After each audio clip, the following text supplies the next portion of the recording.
এখন যে ঘটনাটি আপনাদের সাথে শেয়ার করব, এই ঘটনাটি আমাদেরকে যিনি পাঠিয়েছেন তার নাম মোহাম্মদ আসিফ হাওলাদার। ওনার দেশের বাড়ি ভোলাতে, ওনার বাসা মিরপুর 1-এর রোড 2 ব্লক H। উনি বর্তমানে একটি সোয়েটার ফ্যাক্টরিতে কর্মরত রয়েছেন।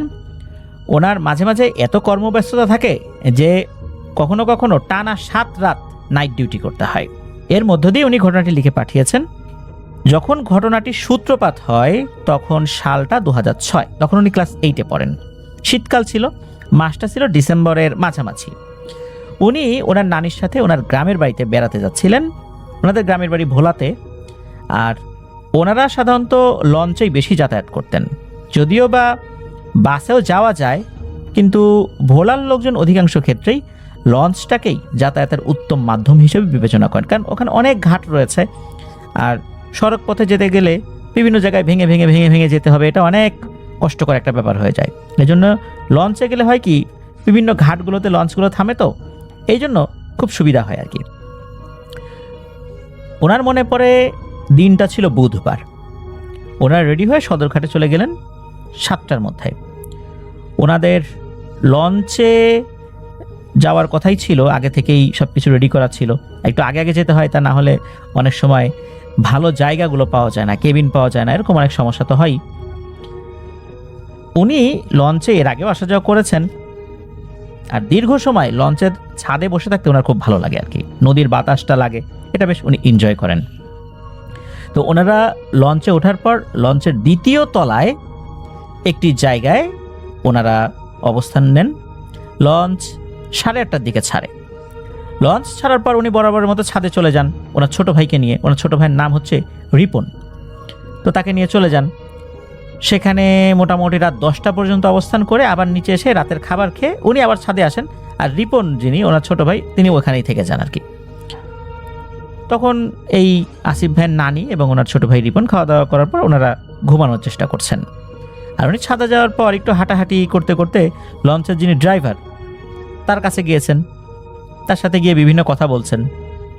আর উনি তো তখন কিশোর বয়সী, মনের মধ্যে অনেক উৎসাহ উদ্দীপনা থাকে, কিভাবে লঞ্চ চালানো হয়, লঞ্চের বিভিন্ন পার্টসগুলো কিভাবে কাজ করে, এই জিনিসগুলো উনি জানছিলেন আর কি। তো এভাবেই একটা সময় লঞ্চ যখন মেঘনা নদীর মাঝামাঝি চলে আসে, তখন ড্রাইভার বলছে যে, বাবা তুমি যাও, যাই শুয়ে পড়ো, নদীর এখন মাঝামাঝি আছি তো, তোমরা কিশোর বয়সী, এত রাত্রে এভাবে বাইরে একা একা হাঁটাহাঁটি করা ভালো না, যাও যাই শুয়ে পড়ো। তখন ড্রাইভারের চোখে মুখে এক ধরনের ভয়ের ছাপ, আবার কথার মধ্যে এক ধরনের রহস্য বোঝা যাচ্ছিল, যেটা উনি ওই বয়সে বুঝতে পারলেও কিন্তু কী কারণে এমনটা বলেছিলেন তখন বুঝতে পারেন নাই। উনি তখন ওখান থেকে নিচে চলে আসেন, এসে দেখেন যে ওনার নানি এবং ওনার ভাই রিপন গভীর ঘুমে আচ্ছন্ন। উনি ওখানে কিছুক্ষণ শুয়ে থাকেন, ঘুম আসছিল না। এরপর উনি চিন্তা করেন আবার ছাদ থেকে একটু হেঁটে আসি। উনি যখন ছাদে উঠেছেন তখন দেখলেন যে ওখানে উনি ছাড়া, মানে আসিফ ভাই ছাড়া আর কেউ নাই। উনি ছাদের রেলিং ধরে এক সাইডে এক জায়গায় দাঁড়িয়ে আছেন। তখন কিন্তু প্রচণ্ড শীত লাগছে, তারপর ওনার ভালো লাগছিল, শীতের কাপড় চোপড় পরা ছিল, মাথায় মাফলারও পেঁচানো ছিল, এই কারণে শীতে খুব বেশি সমস্যা হচ্ছিল না। এরপর উনি চিন্তা করলেন যে কোনো একটা জায়গায় গিয়ে বসি, এখানে ছাদে দাঁড়িয়ে না থেকে। ওখানে যে কেবিনগুলো থাকে, কেবিনগুলোর 2 সাইডে কিন্তু হাঁটার জন্য রাস্তা থাকে, সেই সাইডেও আবার রেলিং থাকে, আবার রেলিংয়ের পাশে লোহার চেয়ারগুলো কিন্তু ফিক্সড করে লাগানো থাকে আর কি, একদম ফিক্সড করে, মানে ঝালাই করে লাগানো থাকে। লঞ্চ দুললেও ওই চেয়ার কিন্তু লঞ্চের সাথেই দোলে, কিন্তু পড়ে যায় না, মানে একদম ফিক্সড করে দেয়া লোহার চেয়ারগুলো। তো উনি কি করেছেন, একটা চেয়ারে গিয়ে বসেছেন। ছাদ থেকে কিন্তু নেমে ওই কেবিনের পাশে একটা চেয়ারে বসেছেন। ওখানে বাতাসটা একটু কম লাগে, তাতে করে ঠান্ডাও একটু কম লাগে। তো উনি যেই চেয়ারটাতে বসেছেন, ওনার ঠিক 2 চেয়ার সামনে মনে হলো কোন একটা মেয়ে বসে আছে। আর দেখে, পেছন থেকে দেখে যতটুকু মনে হচ্ছিল যে তার বয়স 20-এর উপরে না। আর এই যে ঠান্ডা, এই ঠান্ডার মধ্যে সবাই মোটা শীতের কাপড় পরা, কিন্তু এই মেয়েটার শরীরে কোনো শীতের পোশাক নাই, সাধারণ ড্রেস পরা। ওই অন্ধকারে, বা অন্ধকার বলা যাবে না কারণ ওই করিডোরে তো আলো থাকেই, মেয়েটির পরনে সালোয়ার কামিজ ছিল আর হালকা কমলা রঙের ড্রেস ছিল, যেটা উনি বুঝতে পারছিলেন। আর লঞ্চে চলার সময় যে বাতাস হয়, এই বাতাসে কিন্তু ওই মেয়েটার চুল উঠছিল। তো উনি ভাবছেন যে এই ঠান্ডার মধ্যে এই মেয়েটা এভাবে বসে আছে, এ কি ঠান্ডা ঠান্ডা লাগে না নাকি, এ কেমন মেয়ে, কোনো ঠান্ডাই লাগে না, অথচ আমরা ঠান্ডায় কাঁপাকাঁপি করছি।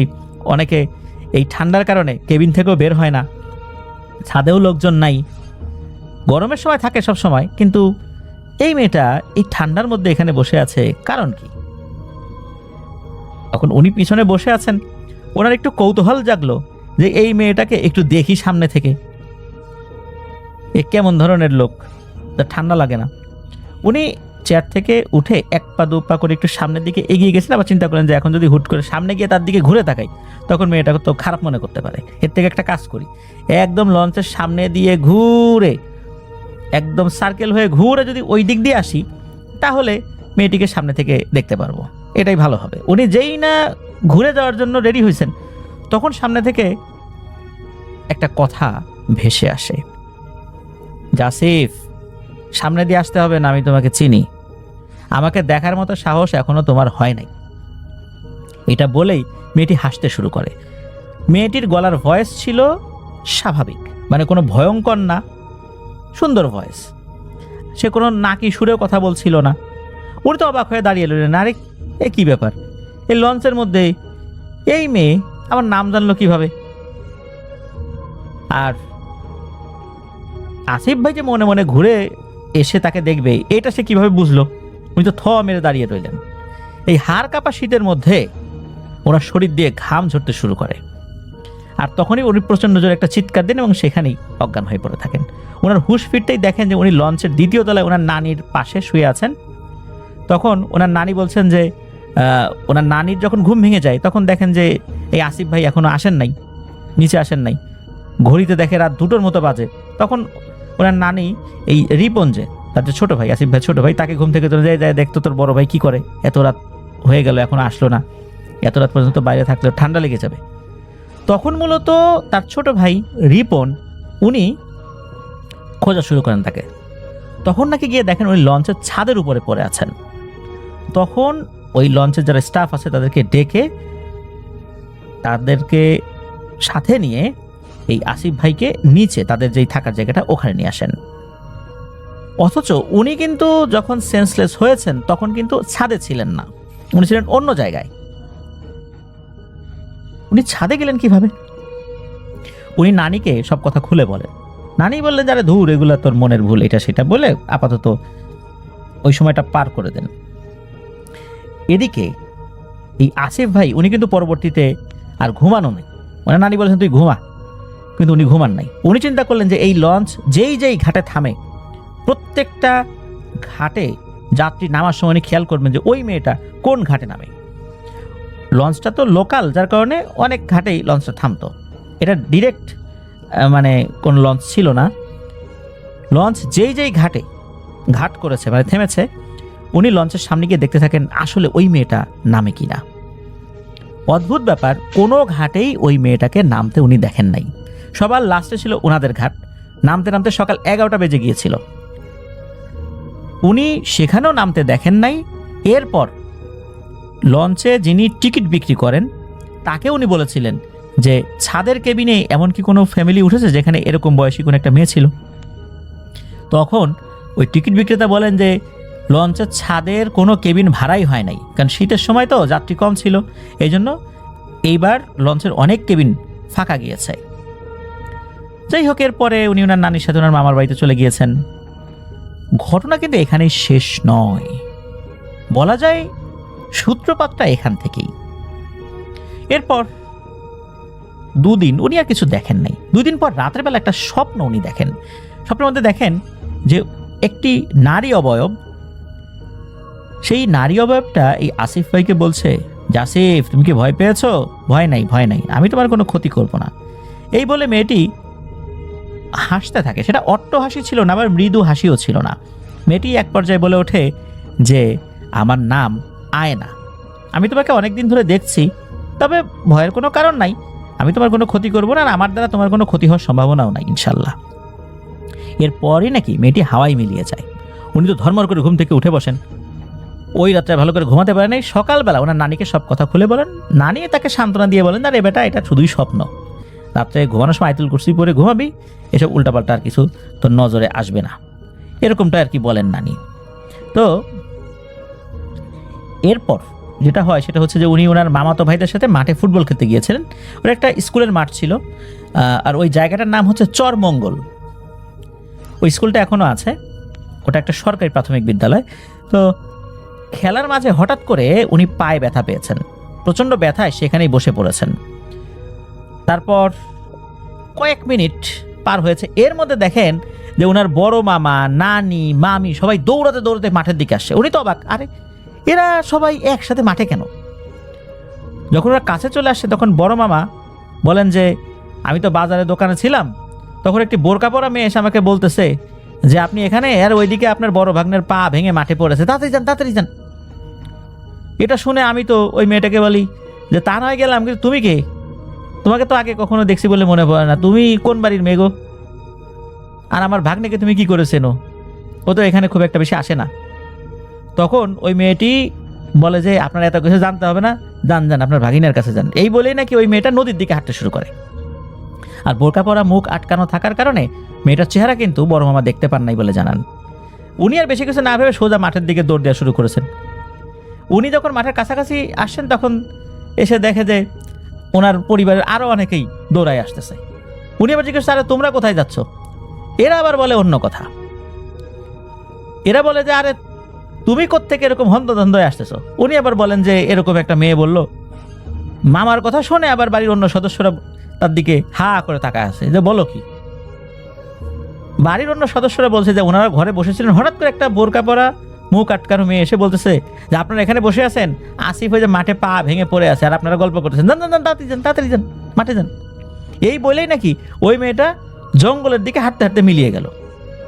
আর পরিবারের অন্য সদস্যরা ওই মেয়েটাকে কোনো প্রশ্ন করারও কোনো সুযোগ পায়নি। তখন তারাও আবার হন্তদন্ত হয়ে ছোটাছুটি শুরু করছে। প্রতিমধ্যে বড় মামার সাথে দেখা হয়ে গেছে।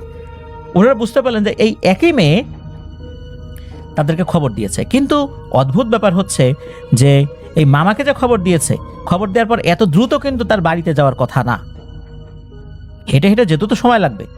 অথচ মনে হচ্ছে একই সময় তারা খবর পেয়েছে, তারা একই সাথে আসছিল মাঠের দিকে, আর ওই সময় এদের সাথে দেখা হয়ে গেছে। যাই হোক, এরপর এই আসিফ ভাইকে ওখান থেকে বাড়িতে নিয়ে যাওয়া হয়। আসিফ ভাইকেও বলা হয় এই ঘটনা ঘটছে। উনি তো শুনে অবাক।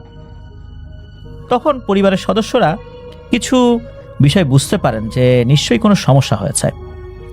এরপর একজন ডক্টর দেখানো হয়, কিন্তু কোনো লাভ হচ্ছিল না। পা ভাঙে নাই, কিন্তু কোনোভাবে পাটা ভালো হচ্ছে না। ভাঙেও নাই, মচকাও নাই, কিন্তু পা ভালো হচ্ছে না। এরপর পাশের গ্রামে একজন ভালো হুজুর আছে। মামা পরের দিন তাকে ডেকে নিয়ে আসেন। এরপর হুজুর এসে বলেন যে ভাই আপনার ভাগিনার ঘাড়ে কিছু একটা আছে। আর এরপর ওই হুজুরও এই আসিফ ভাইকে জিজ্ঞেস করেন আচ্ছা তুমি কি তাকে কখনো দেখেছো? উনি বলেন না তো দেখি নাই। আসলে ওই যেই লঞ্চের ওই বিষয়টা, এই বিষয়টা উনি তখনও অতটা ক্লিয়ার ছিলেন না, যার কারণে উনি না বলে দিয়েছিলেন। আর বিষয়টা তখন কিছুটা আন্দাজ করতে পারলে ওই হুজুরকে বলা ঠিক হবে কি না এটা উনি বুঝতে পারছিলেন না। হুজুর তখন আর কিছু না বলে যখন চলে যাচ্ছিলেন, এরপর ওনার মামাকে, মানে আসিফ ভাইয়ের মামাকে বলেন যে ভাই আপনি রাতের বেলা আমার সাথে একটু দেখা করেন, আপনার সাথে একটু কথা আছে। এরপর রাতের বেলা যখন মামা তার সাথে দেখা করেন তখন ওই হুজুর বলেন যে আমি আমার অনুগত কিছু জিনদের মাধ্যমে জানতে পেরেছি যে ওর সাথে একটা মহিলা জিনের আনাগোনা রয়েছে, তার নাম আয়না। কিন্তু ওর অন্য কোনো উদ্দেশ্য নেই, যেমন ওকে ওর দেশে নিয়ে যাওয়া, ওকে বিয়ে করা বা এরকম কোনো কিছু না। এমনিতে সে থাকে, ঘোরাফেরা করে, সে আপনার ভাগিনার কোনো ক্ষতি করবে না। তখন নাকি মামা জিজ্ঞেস করেছে আচ্ছা এই পরীটা কিভাবে ওর সাথে এলো? তো হুজুর বলেন সেটা তো জানা যাচ্ছে না, বা সেটা নাকি বলা নিষেধ করে দিয়েছে।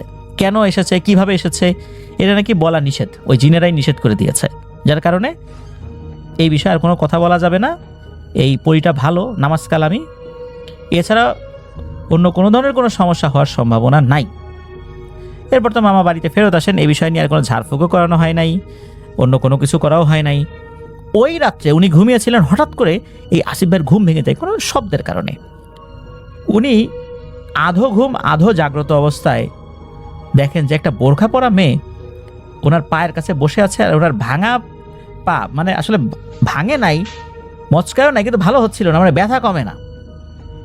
তো ওই জায়গায় মনে হচ্ছে যে কি যেন পরে ফু দিচ্ছে, মুখ আটকানো, চেহারা দেখতে পারে নাই উনি। এবং ওই অবস্থাতে ওনাকে বলছে যে ভয় পেও না আসিফ, আমি আয়না, ভালো হয়ে যাবে ইনশাল্লাহ, তুমি ঘুমায় পড়ো, কাল সকালবেলা দেখবা তুমি ইনশাল্লাহ ঠিক হয়ে গেছো। পরদিন উনি দেখেন যে সত্যি উনি ভালো হয়ে গেছেন। তবে ওই মেয়েটা নাকি ওই সময় বলেছিল যে তোমার পা ভালো হয়ে যাওয়ার পর কিছু গরিব মানুষকে খাইয়ে দিও সাদাকা হিসাবে। এরপরে নাকি ওই মেয়েটা হঠাৎ করে মিলিয়ে যায়। সকালবেলা থেকেই উনি দেখেন যে ওনার পা আলহামদুলিল্লাহ প্রায় অনেকটাই ভালো হয়ে গিয়েছে, সামান্য একটু ব্যথা ছিল, ওতে কিছু না, ওরকম ব্যথা নিয়ে মানুষ হর হামেশাই দৌড়ঝাঁপ করতে পারে। আর রাতের বেলা কি হয়েছে এই বিষয়টা বলেন, যার ওসিয়ত কি ছিল যে গরিব দুঃখীকে খাওয়াতে হবে। তো এটা পরিবারের সদস্যরা জানার পরেই সাথে সাথেই কিন্তু তারা এই কাজটি করেছিলেন। তাই এরপরে ওনার সাথে আর কিছুই হয় না। এরপর অনেক দিন, অনেক বছর চলে গেছে, অনেকটা দিন চলে গেছে। 2013 সালের পরে এই আসিফ ভাই বিয়ে করেছেন। বিয়ের বছরখানেক পরে ওনার স্ত্রীর একটি ছেলে সন্তান হয়। ছেলে সন্তানের বয়স যখন 3 মাস, তখন ওনার ছেলেকে নিয়ে ওনার শ্বশুর বাড়িতে বেড়াতে আসছেন। মানে আসিফ ভাইয়ের শ্বশুর বাড়িতে বেড়াতে আসেন। সেই জায়গাটা হলো মিরপুর 10-এ। তো রাত্রে যখন ওনারা ঘুমিয়েছিলেন, রাত আনুমানিক তখন 3টা কি 4টা হবে আর কি, হঠাৎ করে এই শাশুড়ি চিৎকার দিয়ে ওঠে, এই বাচ্চা কই। তখন কিন্তু আসিফ ভাইয়ের শাশুড়ি, আসিফ ভাইয়ের ওয়াইফ আর ওই বাচ্চাটা মানে আর একটা রুমে ছিল। তো উনি ছিলেন আর এক রুমে। উনি চিৎকার দিয়ে ওঠে, এই বাচ্চা কই, বাচ্চা কই। বাচ্চাকে আর খুঁজে পাওয়া যাচ্ছে না। ওনারা মশারিটা নিয়ে ঘুমিয়েছিলেন, কারণ মশার উপদ্রব খুব বেশি ছিল আর কি। তো সবাই তো বাচ্চাকে খুঁজছে, বাচ্চাকে পাওয়া যাচ্ছে না।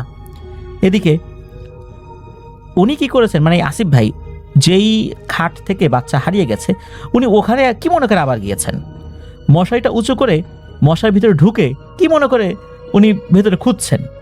অথচ ওইখানে ওইভাবে খুঁজে তো বাচ্চা পাওয়ার কথা না। অদ্ভুত ব্যাপার, উনি যে কি মনে করে খুঁজছেন উনি নিজেও বলতে পারেন না। হঠাৎ করে চোখ যায়, মশারির তো 4টা কোণা থাকে উপরের দিকে, এক কোণায় মানে যেই জায়গায় দড়ি দিয়ে আর একটা পাশে বা সুতা দিয়ে আর একটা পাশে বেঁধে রাখা হয়েছে আর কি, 4 কোণায় বাঁধা থাকে। তো মনে হচ্ছে ওইখানে মশারির দড়ি বা ওরকম মশারির একটা অংশ দিয়ে পায়ের সাথে পেঁচিয়ে কিছু একটা ঝুলিয়ে রাখা হয়েছে। উনি ভালো করে খেয়াল করেন, আরে এটা তো ওনার ছেলে। মশারির একটা কিনারে তাকে ঝুলিয়ে রাখা হয়েছে, অথচ তার ভারে মশারিটা কিন্তু ঝুঁকে পড়ে নাই। এই বাচ্চা এইভাবে এইখানে কখন আসলো, কিভাবে আসলো, এতক্ষণ তো ছিল না। উনি চিৎকার দিয়ে উঠছেন, এই বাচ্চা পাওয়া গেছে, বাচ্চা পাওয়া গেছে। সবাই চলে আসছে সাথে সাথে, এসে দেখে এই অবস্থা। সবাই তো দেখে অবাক, এখানে বাচ্চা এইভাবে কিভাবে ঝুলে আছে, মাথা নিচের দিকে দিয়ে, পা উপরের দিকে দিয়ে। আর বাচ্চা একদম চুপচাপ, চোখ খুলে আছে, একদম চুপচাপ, কান্নাকাটিও করছে না। যখনই বাচ্চার মা বাচ্চাকে ধরেছে, তখনই বাচ্চা কান্নাকাটি করে উঠেছে আর কি। আর তখন মনে হলো যে ওর চোখ মুখ একদম নীল হয়ে যাচ্ছিল। সাথে সাথে ওখান থেকে নামিয়ে ছেলেকে নিয়ে ওই সময় ওই রাতের বেলায় মিরপুর 10 নম্বর ফকির বাড়ি মসজিদে ওনারা যান। মসজিদটা বেশ বড় আর কি, পাশে হুজুরের ঘর ছিল। হুজুরকে ডেকে তোলেন, হুজুর ঘুম থেকে উঠে আসে, সব কথা বলেন। হুজুর একটু ঝাড়ফুঁক করে দেন, পানি পড়া দিয়ে, ও কিছু না, নিয়ে যাও, কোনো সমস্যা নাই, ইনশাল্লাহ ভালো হয়ে যাবে। আর হুজুর বলে দেন আসিফ ভাইকে যে তোমার শ্বশুরকে একটু পাঠাই দিও কালকে মাগরিবের নামাজের পর, আর তুমিও আইসো, এটা বলে দেন আসিফ ভাইকে। এরপর তো মাগরিবের নামাজের পর শ্বশুরের সাথে উনিও গিয়েছেন। হুজুর তাদেরকে একটা ঘরে ডেকে নিয়ে যান।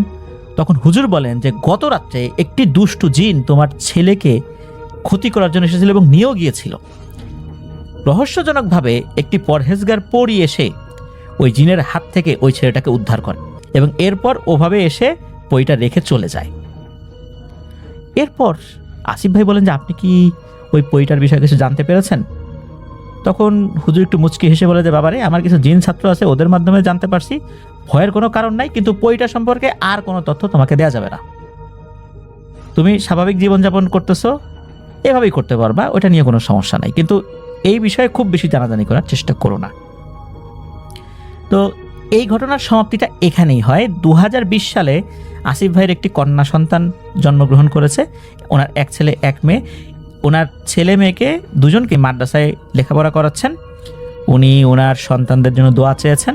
আর ওনার জীবনে এই পরীর উপস্থিতির কারণে যেই ধরনের সমস্যাগুলো মানুষ ফেস করে বিবাহিত জীবনে বা অন্যান্য যে সমস্যাগুলো, আল্লাহর রহমতে উনি কোনো ধরনের কোনো প্রবলেম ফেস করেন নাই এবং ওনার সাথে ওই ধরনের কোনো ঘটনা ঘটেও না। এই হাতে গোনা কয়েকটা বিষয় ছাড়া আর কোনো ঘটনা ওনার সাথে ঘটে না, যার কারণে উনি 8-10টা স্বাভাবিক মানুষের মতোই দিব্যি জীবনযাপন করতে পারছেন আলহামদুলিল্লাহ।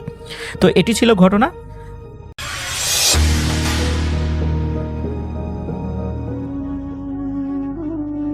ঘটনাটা 2015 সালের।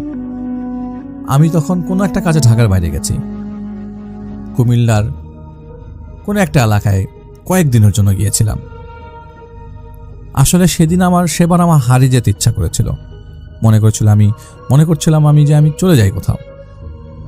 সেই চলে যাওয়াটাই মনে হয় আমাকে একটা সুতোর মধ্যে টেনে নিয়ে এসছে। একদিন ফজরের নামাজের পর আমার ফোনে একটা কল আসে, আর ওপাশ থেকে আমার ফোনে যে নাম্বারে কল আসে সেই নাম্বারটাও পরিচিত মনে হচ্ছিল আমার কাছে। ওপাশ থেকে একজন মহিলা কাপা কণ্ঠে বলেন, আপনি কি হুজুর একটু আসতে পারবেন? আমার মেয়েটার মধ্যে আমি এখনো মানুষের রূপ দেখতে পাচ্ছি না। এবং সে প্রচন্ড চিৎকার এবং চেঁচামেচি করছে, কান্নাকাটি করছে, জোরে জোরে কাচ্ছে, মনে হচ্ছে কেউ মারা গেছে। এত জোরে চিৎকার করছিল যে আমি শুনতে পারছিলাম না যে উনি প্রপারলি কি বলছিলেন ফোনে। আমি তাকে শান্ত হতে বললাম যে ঠিক আছে আপা, আমি আপনার কথাটা শুনছি, আপনি একটু শান্ত হয়ে বলেন। তিনি ঠিকানা দিলেন আমাকে এবং তিনি বারবার বলছিলেন ওই মহিলা যে ওর চোখ বদলে গেছে, ওর চোখটা বদলে গেছে। আমি যেহেতু কুমিল্লায় ছিলাম তাই কুমিল্লারই সেই ঠিকানায় আমি যাই। আমি জানি না কেন কুমিল্লাতেই সেই ঠিকানাটা হলো। আমি দুপুরে তাদের বাড়িতে পৌঁছাই। আমি একটা জিনিস মনে করি যে কোনো একটা কারণে আমি যখনই যেখানে যাই, কোনো একটা কারণে সেখানকার কোনো না কোনো মানুষ খবর পায়। আমি এটা জানি না কেন, কিভাবে খবর পায়। দেয়ালে দেয়ালে কথা হয় কিনা আমি জানি না, মানুষে মানুষে কথা হয় কিনা আমি জানি না, কিন্তু আমি জানি আমি যদি আজ চট্টগ্রামে যাই, চট্টগ্রামে কোনো না কোনো একটি কল পাবো আমি, এবং সেটা চট্টগ্রামেরই হবে। যাই হোক, আমি দুপুরবেলা তাদের বাড়িতে পৌঁছাই। বাড়িটা পুরনো কিন্তু বড়, চারিপাশে দেয়াল এবং ভেতরে অনেকগুলো ঘর, কিন্তু এই বাড়িটার মধ্যে একটা অদ্ভুত নীরবতা। মেয়েটার নাম ছিল নাবিলা, 17 বছর বয়স। আমি অরিজিনাল নাম বলছি, আমি ছদ্মনাম বলছি না। আমি যখন তাকে প্রথম দেখলাম, আমি দেখি ঢোকার সময় জানালার পাশে বসে বাইরে তাকিয়েছিল, খুব স্বাভাবিকভাবে, অস্বাভাবিকভাবে না। আমি সালাম দিই। আমি বুঝেছি, আর আমি বুঝি, একদম যে বুঝি না তা না। সে ধীরে ধীরে মাথাটা ঘুরায় আমার দিকে। তার চোখে এমন একটা দৃষ্টি যা কোনোভাবেই আমার কাছে স্বাভাবিক লাগলো না। সে হেসে বলল, এত দেরি করলেন কেন? যেন আমি তার পূর্ব পরিচিত। আমি থেমে গেলাম। আমি ওই জায়গায় থেমে যাই, পজ নিয়ে নিই, আর কোনো উত্তর নেই আমার কাছে। সেই মহিলা আসলেন, তার মা আমাকে বললেন, প্রায় 2 মাস হয়েছে সবকিছু শুরু হয়েছে ভাই। তার বান্ধবীদের সাথে একটা জায়গায় যায়, পিকনিক করতে যায়। সেই জায়গাটাতে কিছু ছবি তোলে। ওই পুরনো দেয়াল আছে না, পুরনো দেয়ালকে বেস করে কিছু ছবি তোলে তারা। ওই জায়গাটা খুব ভালো জায়গা ছিল না, সম্ভবত পরিত্যক্ত ছিল। তারা আনন্দ ফুর্তি করছিল, ছবি তুলছিল, হাসাহাসি করছিল। তার কিছুদিন পর থেকে ফিরে আসার পরে আমিও তার মধ্যে একটা পরিবর্তন শুরু করি। আমি দেখি পরিবর্তনটা পরিলক্ষিত হয়। আমি এই পরিবর্তনটা আমার মেয়ের মধ্যে আগে কখনো দেখি নাই। রাতের বেলা সে একা কথা বলে। হঠাৎ একদিন বলে যে উপরের সিলিংয়ের মধ্যে ছোট ছোট বিড়াল দৌড়াচ্ছে।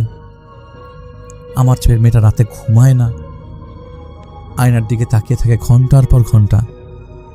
আমার মেয়েটা খুব একটা আয়নায় তাকিয়ে মেকআপ করতে পছন্দ করে না, বা কোনো মেয়েদের যেসব প্রসাধনী ইউজ করা, আয়নার সামনে দাঁড়িয়ে থাকে অনেকক্ষণ সময় নষ্ট করে, এরকম কিছু আমি কখনো ওর মধ্যে দেখিনি।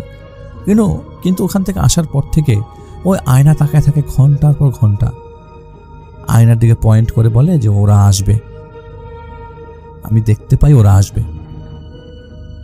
এবং সে হঠাৎ একদিন বলল যে ওই বাড়িটা আমাদেরকে ডাকছে, ওই দেয়ালটা আমাকে ডাকছে আম্মু। ওর চোখগুলো কালো হয়ে যায়। ওর ভেতরে আমি কোনো মনুষ্যত্ব খুঁজে পাই না। একটা মানুষ, সাধারণ মানুষ এ ধরনের আচরণ করতে পারে না। আমার মেয়ে তো নাই, যাকে আমি জন্ম দিয়েছি, আমি জানি।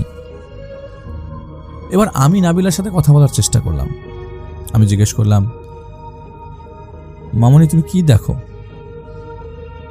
সে কিছুক্ষণ চুপ থেকে বলল, একটা লম্বা ছায়া দেখি। ওর মুখ থেকে রক্ত পড়ে, কিন্তু মুখের কোনো স্ট্রাকচার নাই, কোনো চোখ নাই, কোনো কান নাই, কোনো নাক নাই, কিন্তু দাঁত আছে, মুঠোট আছে, রক্ত পড়ে।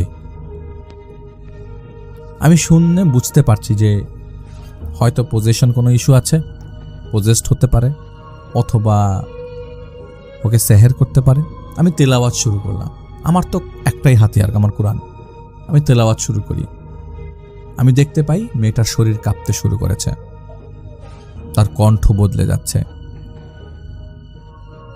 একটা শব্দ আসছে ভেতর থেকে। অনেকে কাশি দিলে দেখবেন ভেতর থেকে বা কারো যদি লাংসে প্রবলেম থাকে, অথবা দেখবেন যে উইজিং হচ্ছে, আপার রেসপিরেটরি ট্র্যাক্ট অথবা উপরের দিকে লাংসের উপর দিক থেকে কেউ নিঃশ্বাস নিলে ঘোঁ ঘোঁ শব্দ হয়। সেই ঘোঁ ঘোঁ শব্দের মতোই ওর কণ্ঠের বাইরে ভেতর থেকে আলাদা একটা কণ্ঠ আসতে থাকে, ওকে নিয়ে যাব, এটা আমাদের। খুব পরিষ্কারভাবেই উইজিংয়ের সাথে শব্দটা আসতে থাকে আমার কাছে। আমি বুঝি বিষয়টা গভীর, বেশ গভীর। আমি সিদ্ধান্ত নেই আমি সেই জায়গায় যাব, আমাকে দেখতে হবে সেই জায়গায়। সন্ধ্যার পর আমরা রওনা দিলাম, আমি এবং আমরা। জায়গাটা একদমই নির্জন ছিল, দেয়ালটা ভাঙা ছিল, যেখানে বোঝা যাচ্ছে যে আজকালকার জমানার মানুষ যখন এখানে আসবে এই দেয়ালটা দেখে অনেকের ছবি তুলতে ইচ্ছা করবে। বড় গাছ আছে, একটা অদ্ভুত ঠান্ডা আছে সেই গরমের ভেতর। মাঝে মাঝে মসজিদে গেলে আমি এই ধরনের অদ্ভুত ঠান্ডা আমি এটা ফিল করি। মাঝে মাঝে কিছু মসজিদে, গ্রামের এখনও অনেক মসজিদে ইলেকট্রিসিটি নাই, কিন্তু ওই মসজিদে ঢুকলে অদ্ভুত একটা ঠান্ডা লাগে, আল্লাহ প্রদত্ত। কিন্তু সেখানেও অদ্ভুত একটা ঠান্ডা লাগছে। আশেপাশে কোনো বাতাস নেই, কিন্তু সেই জায়গাটা ঠান্ডা, হিম করা ঠান্ডা। ভিতরে ঢুকতেই মনে হলো কেউ আমাদের দেখছে। আমি তেলাওয়াত শুরু করলাম। হঠাৎ ভেতরে আমি ভাঙা সিঁড়ির শব্দ পাচ্ছি। আমি এই ভাঙা সিঁড়ির উপর থেকে একটা শব্দ আসছে। সিঁড়িটার একটা পর্যন্ত ভাঙা, এরপরে উপরে যাওয়া যায় না, কিন্তু সেই সিঁড়ির ভিতরে কেউ হাঁটছে, সেই শূন্য সিঁড়িতে কেউ হাঁটছে, কিন্তু সেখানে কেউ নেই। পাশের গ্রামের এক বৃদ্ধর সাথে কথা বললাম। তিনি বললেন, এই বাড়িতে তেমন একটা মানুষের যাতায়াত নাই। মাঝে মধ্যে চোরটা আসে, মাঝে মধ্যে এই জায়গায় হিরোইনরা আসে, গাঁজা হিরোইন খায়। তো একটা কাহিনী আছে এই জায়গায়, বহু আগে এই জায়গায় একটা মাইয়ারে নিয়ে একটা প্রতিবেদন হয়েছিল, পেপারে খবর আইছিল। এক মাইয়ারে নিয়ে আইসা এই জায়গায় নষ্ট করছিল, আর মায়াডারে মাইরা হলাইছিল। মায়ের চুল মূল কাইটা, মায়াডার মাথা মুতা কাইটা এই জায়গায় জাদু করছিল না কি করছিল, লাশ পরে পাওন গেছে। কিন্তু এই জায়গাতে মাইন্ডসে তেমন একটা চলাফেরা করে না ওই দিন ফর্তিকা। তো হিরোইন জিমিরিনসে আইয়া কয়েকদিন একটা হিরোইন ছিল, আমি বাইক যেতে দেখছি এই জায়গায় থাকে না মানুষ, আইয়া বইতে পারে না, বেশিক্ষণ থাকতে পারে না, ভয় পায়। দিনের বেলাও মানুষের যাইতে ভয় পায়। এর দিকে দেন না, এর দিকে কোনো খেত খুত নাই, এনো জায়গা জমি নাই। জায়গা জমি থাকলে মানুষের খেত খামারি করতে পারতো না, কারণ এনো মানুষে ভয় পায়। এখন আমি তো প্রতিদিনই যাই, আমার তো তেমন ভয়টয় করে না। তো অনেক পোলাপাইনি আছে এই জায়গায় আইলে ভয় পায়। মাইনসে জায়গাটারে খারাপ কয়। আমিও আপনার দেখুন এন্দা জান গায় না, থাইকেন না, কোন না কোন বিপদে পড়বেন, পরে এনেও মাইনসে পাইবেন কই সমস্যায় পড়া থাকলে। আমি সেই বাড়িতে ব্যাক করি। ব্র্যাকের আরেকটা কথা বলে দিই, আমি একটু আমাদের গ্রামের টোনের কথা বললাম, যেহেতু কুমিল্লার আশেপাশের রিজিয়নের কথা বলছি, তাই কিছুটা মিল রাখার চেষ্টা করছিলাম। আমি নাবিলার কাছে ফিরে আসি। এবার প্রস্তুতি নিয়ে ফিরে আসি। আমি তেলাওয়াত শুরু করি। আমি তেলাওয়াত করার সাথে সাথেই নাবিলা চিৎকার করে উঠতে থাকে। ওর ভেতর থেকে ওর আর কণ্ঠ যেদিন আমি প্রথম শুনেছি সেটা পাচ্ছি না। ভেতর থেকে আসছে, তুমি কেন বারবার আসছো, তুই কে বারবার আসছিস, ওই আমাকে খুব বাজে বাজে কয়েকটা গালি দিল। আমি বললাম তুমি কে? প্রথমে তুমি বললাম, প্রথমে আপনি বললাম, প্রথমে তুমি, তারপর তুমি বললাম, তুই বললাম। বলে আমি এখানে বহুদিন ধরে আছি, ও আমার জায়গায়, আমি ওর জায়গায়। আমি তেলাওয়াত বাড়িয়ে দিলাম। প্রতিক্রিয়া তীব্র হচ্ছিল, আর মেয়েটা বারবার দেয়ালে আঘাত করছিল। আঘাত করার এক পর্যায়ে মেয়েটার সামনের দাঁতটা পড়ে যায়, দুটো দাঁতই পড়ে যায়, প্রচন্ড রক্ত। আমি থামি নাই, আমি জানি যে রক্ত, দাঁত পড়ছে বা নড়ছে, যেটাই হোক আমাকে তেলাওয়াত চালিয়ে যেতে হবে, এগুলি পরে ফিক্স করা যাবে। প্রায় 1 ঘন্টা ধরে আমি তেলাওয়াত করার পর আমি দেখলাম যে ওর ভেতর থেকে কয়েকটা লাল ধরনের ধোঁয়া বের হলো, এবং 1 ঘন্টা পর সে দুর্বল হয়ে গেল ওই জায়গাটা। আমি বুঝতে পারছিলাম যে এটা শুধু দখল না, এটা একটা সত্তা না, এটা একটা জায়গার সাথে যুক্ত। নাবিলা যখন সেই বাড়িতে গিয়েছিল, হয়তো সেই নিজেই সেই জায়গার সংযোগটা তৈরি করেছে। আমি তাদের বললাম যে ওই জমিদের বাড়িতে যেয়ে দোয়া করতে হবে এবার আমাকে, কারণ আমি এখানে পড়লে কাজ হচ্ছে না, সেখানে যে আমার কোরআন তিলাওয়াত করতে হবে। খুব ভালোভাবে সেখানে নাবিলাকে নিয়ে যেয়ে সম্পূর্ণভাবে মানসিকভাবে বিচ্ছিন্ন করতে হবে। আমি আবার সেই বাড়িতে যাব এই ধরনের প্ল্যান করি, এবং রাত 1টার দিকে আমি সেই জায়গায় যাই। আমি তিলাওয়াত শুরু করি। হঠাৎ বাতাস জোরে বইতে থাকে, মনে হচ্ছিল পুরো জায়গাটা কাঁপছে। গরুর শব্দ, এটা ঘন্টার শব্দ, মনে হচ্ছে গরুর গলায় সেই ঘন্টাটা। গরু যখনই শব্দ করছে সেই ঘন্টাটাও তাল মিলিয়ে শব্দ করছে। খুব জোরে মনে হচ্ছে গরুটা তার শিং দিয়ে দেয়ালটাতে গুঁতা মারছে। বাড়িটা নড়ছে, মনে হচ্ছে এখনই আমার মাথার উপর ধপাস করে পড়বে। প্রায় 3 ঘন্টা আমার কোরআন তেলাওয়াত চলতে থাকে, এবং আমি শেষবারের মতো তেলাওয়াত শেষ করে জোরে পড়ি। হঠাৎ করে সব শান্ত হয়, নীরবতা ভাঙে। আমার ফোনে একটা ফোন আসে, আমার মেয়েটা অজ্ঞান হয়ে গেছে। আমার মনে হলো যে সংযোগটা হয়তো ভেঙে গেছে। আমি আর সেদিন তার বাড়িতে যাই না। 1 মাস পর আমি আবারও কুমিল্লায় কোনো একটা কাজে যাই। আমাকে আবারও সেই নাম্বার থেকে ফোন আসে। আমি বলি যে কেমন আছেন, বলে যে আমি আপনার সাথে একটু দেখা করতে চাই। আমি যাই সেই বাসায় খালি শুধু দেখার জন্য ও কেমন আছে। মেয়েটার মধ্যে একটা আরবিক মায়াবী কাজ করে, একটা মায়া কাজ করে, মনে হচ্ছে আমি আমার নিজের মানুষকে দেখছি, খুব কাছের মানুষকে দেখছি। শুনি আমি পরবর্তী সময় যে নাবিলা ধীরে ধীরে সুস্থ হয়ে গিয়েছিল, এবং সে প্রায় বলতো যে মা, আমি একটা অন্ধকারে ছিলাম অনেক দিন, আমাকে কেউ আটকে রেখেছিল। এই ঘটনাগুলো আমাদের শেখায় সবকিছু চোখে দেখা যায় না, কিন্তু অনেক কিছুই বাস্তব। আমরা ভয় পাচ্ছি কিন্তু বুঝতে পারছি না। আমি আব্দুর রব, আপনাদের বলবো নিজেকে রক্ষা করুন, আল্লাহর উপর ভরসা রাখুন, অজানা জায়গায় সরাসরি প্রবেশ করবেন না, একটি সাবধানতা বজায় রাখবেন সব সময়। আলিফ ভাইকে শুনুন, উনি মানুষটা খুবই ডিফারেন্ট একটি মানুষ। ওনার মতো মানুষের সাথে কাজ করতে পেরে, ওনাকে ঘটনা দিতে পেরে আমি বয়স হয়ে গেছে, বুড়া হয়ে গেছি, কিন্তু তারপরও আমার ভেতর থেকে সেটা যায়নি। ওনাকে আমি যথেষ্ট পছন্দ করি। আমি খুব পছন্দ করি জাহিদ ভাইকেও, যিনি ঘটনা পাঠান ওনার কাছে। আমি পছন্দ করি হুজাইফাকে, যথেষ্ট সম্মান করে ছেলেটা আমাকে, রেফাত ভাইকে, এবং সকলকে যারা আলিফ ভাইয়ের কাছে ঘটনা পাঠায়। আমিও চেষ্টা করব আরও কিছু ঘটনা পাঠানোর। লিখলাম ছোট করে, আমি আলিফ ভাইকে বলবো, আলিফ ভাই আপনি অনেকদিন যাবত ওয়েট করেছেন, আমাকে বলেছেন, আমি আপনাকে ঘটনা দিতে পারিনি। আমি চেষ্টা করব এখন থেকে ভালো কিছু আপনাকে পাঠানোর জন্য, যাতে আপনি আবারও ফিরতে পারেন সবার মাঝে। আপনাকে অনেক মানুষ চায়। প্রায় সময় ভৌতিকতার চ্যানেলে ঢুকলে অনেকের কমেন্ট দেখতে পাই, বহু কমেন্ট আসে। দোয়া চাই আপনাদের কাছে।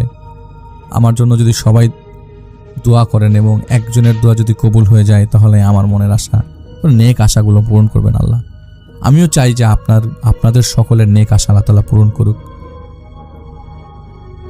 ভালো থাকবেন। আসসালামু আলাইকুম। ধন্যবাদ আব্দুর রব সাহেব আপনাকে।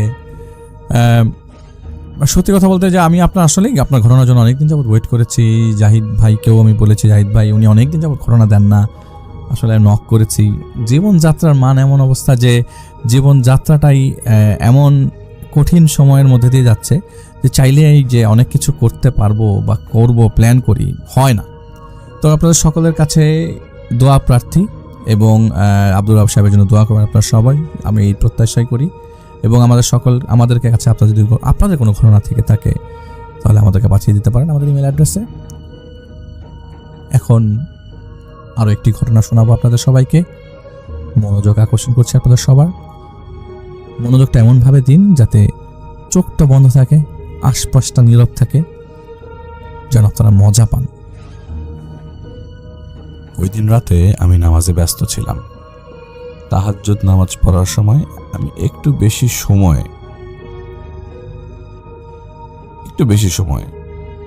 রাকাত কম পড়ি, কিন্তু সময় বেশি নেই শুধু তাহাজ্জুদ নামাজে।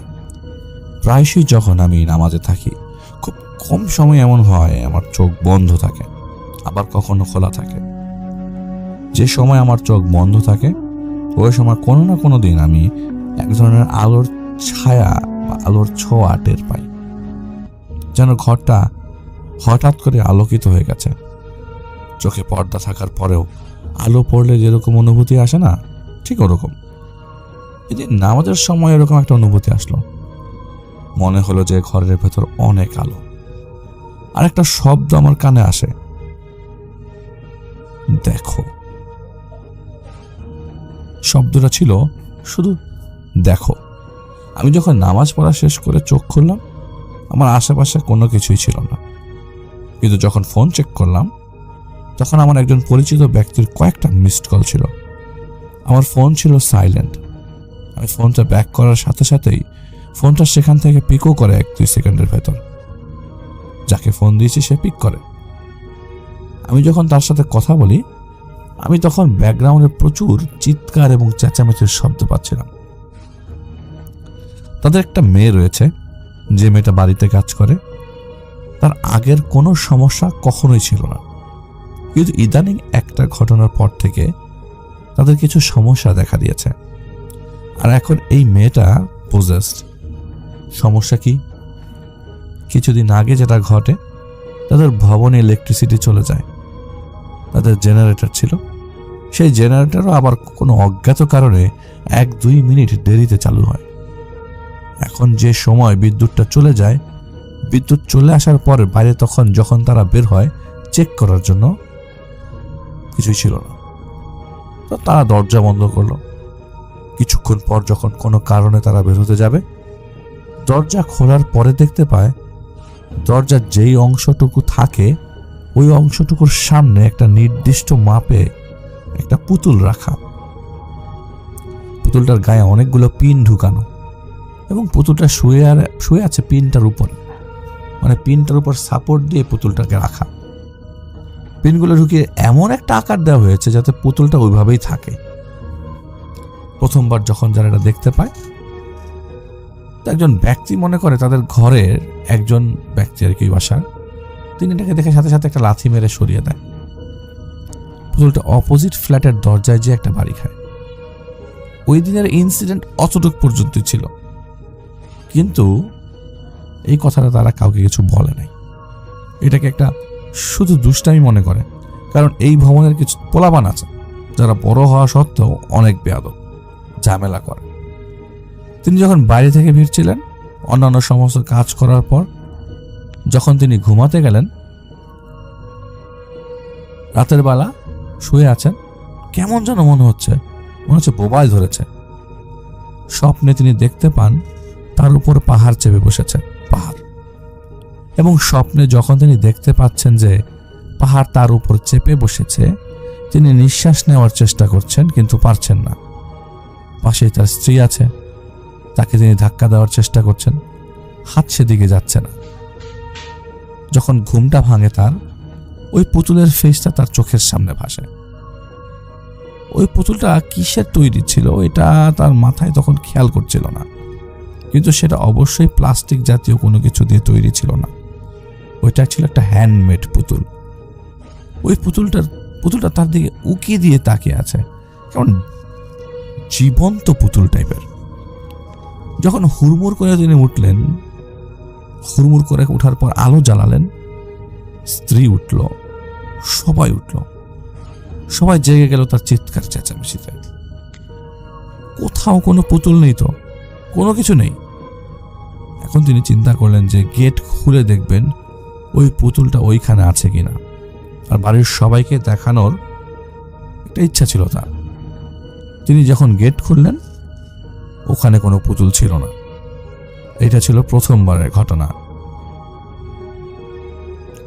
পরের বার রাতের বেলা ওনার নিচের ফ্ল্যাটে থাকতেন ওনার বড় ভাই। ওনার বড় ভাই, তার স্ত্রী আর তাদের নিজেদের রুমে ছিল। রাতের বেলা একটা সময় বড় ভাইয়ের নজরে আসে ওনার রুমের যে জানালা রয়েছে সেটার পরে রয়েছে বারান্দা। কেউ একজন দাঁড়িয়ে আছে, অবয়ব যে দাঁড়িয়ে আছে তিনি দেখতে নারীর মতো, নারী একেবারে সুন্দর নারীর মতো। তার ছায়াটা পড়ছে এবং গ্লাস দিয়েও ছায়াটা অস্পষ্টভাবে বোঝা যাচ্ছে। তাকিয়ে রয়েছে তার দিকে, এবং এই তাকিয়ে থাকার ভেতরে একটা ভয়ঙ্কর ভাব আছে। চোখ বড় বড়, ভ্রু দাঁড়িয়ে আছে, ভ্রুয়ের জায়গায় নাই, দাঁড়িয়ে আছে। আর ঠোঁট এমনভাবে চওড়া একটা হাসি দিচ্ছে যা কেউ না দেখলে সরাসরি শরীরে কাঁপুনি কি জিনিস সেটা টের পাওয়া যাবে না। তিনি ওইভাবেই দেখলেন যে ওই নারী ওই দিকে ওইভাবেই তাকিয়ে আছে। তার ঠোঁটটা ওয়াইল্ড। এই ওয়াইল্ড ঠোঁট মানে এই ঠোঁটটা খোলা ঠোঁট। আস্তে আস্তে আরো কাছে আসছে তার, একদম জানালার কাছাকাছি। মানে এই মুহূর্তে তার আকার যেন বড় হলো। সেটা জানালার গ্লাসের কারণে কিনা সেটা তিনি বলতে পারলেন না। তার হাতে থাকা ফোনটা সবার আগে তিনি ছুঁড়ে মারলেন জানালার দিকে। ওটা সরাসরি জানালায় যে আঘাত করেনি, আগে গ্রিলে বাড়ি খায়, তারপর নর্মালি পড়ে যায় নিচে। ওনার স্ত্রী জেগে ওঠে।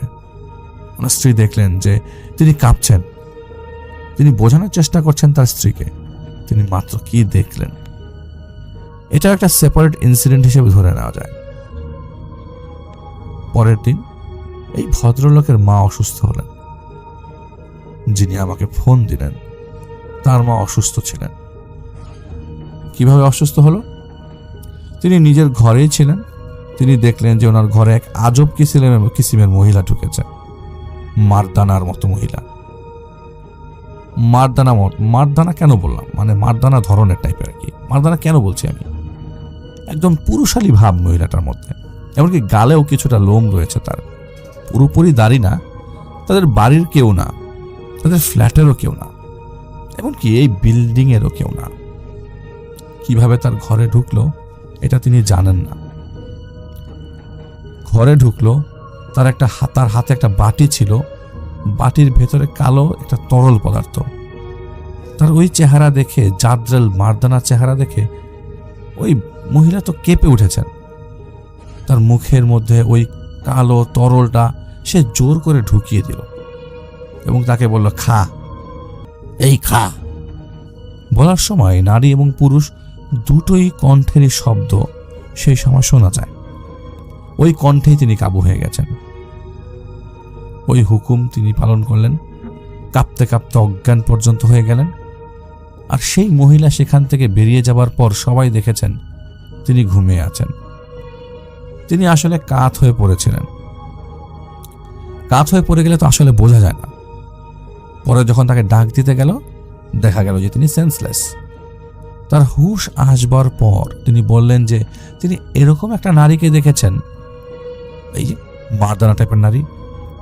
ওনার মাও সেদিন সন্ধ্যার পরপরই অসুস্থ হয়ে পড়লেন। ওনার অসুস্থ হওয়ার ধরনটা হচ্ছে এরকম, তার শরীর পুরোপুরি কালো হয়ে যাচ্ছে।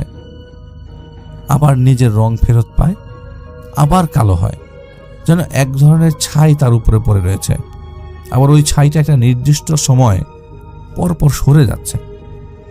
এই অবস্থায় তারা দুয়া দুরুদ যতটুকু সম্ভব পড়ছেন, যতটুকু পেরেছেন ঠিকঠাক করার চেষ্টা করেছেন ইস্যুগুলোকে। কিন্তু তার একটা ব্যাপারে সবাই যদি একবার বসতেন তাহলে হয়তো সমস্যার সমাধান তার আগেই করতে পারতেন। কিন্তু তারা সবাই ইন্ডিভিজুয়ালি এই ব্যাপারটাকে হ্যান্ডেল করেছে। কারণ ওই যে প্রথম ব্যক্তি, সে কিন্তু পুতুলের কথা কাউকে বলেনি। আবার যখন সে ওই পুতুলটাকে দেখাতে চেয়েছিল সবাইকে, ওই দেখানোর কথাটা ছিল রাতের বেলা, কিন্তু ওই রাতের বেলা ওই কথাটা পরবর্তীতে আর কারো মনেই ছিল না। যদি একবার তাদের মনে পড়তো যে তাদের আগে তাদের ফ্ল্যাটের সামনে একটা পুতুল রাখা হয়েছিল, তাহলে তারা ব্যাপারটাকে আরও আগে সমাধান করতে পারত। এখন আরেকদিন রাতের বেলা তাদের যে কাজের মেয়ে, যে মেয়েটার এখন সমস্যা দেখা দিয়েছে, এই কাজের মেয়েটা রান্নাঘরের পাশে একটা রুমে থাকতো। ওই রুমটায় শুধু একটা ফ্রিজ ছিল এবং অন্যান্য জিনিসপত্র রাখার মতো ছোট ছোট ওয়ার্ড্রোব ও টেবিল ছিল। মেয়েটা সেই ঘরে থাকতো। মেয়েটার যেটা মনে আছে, ওকে শীষ দিয়ে কেউ ডাকছিল।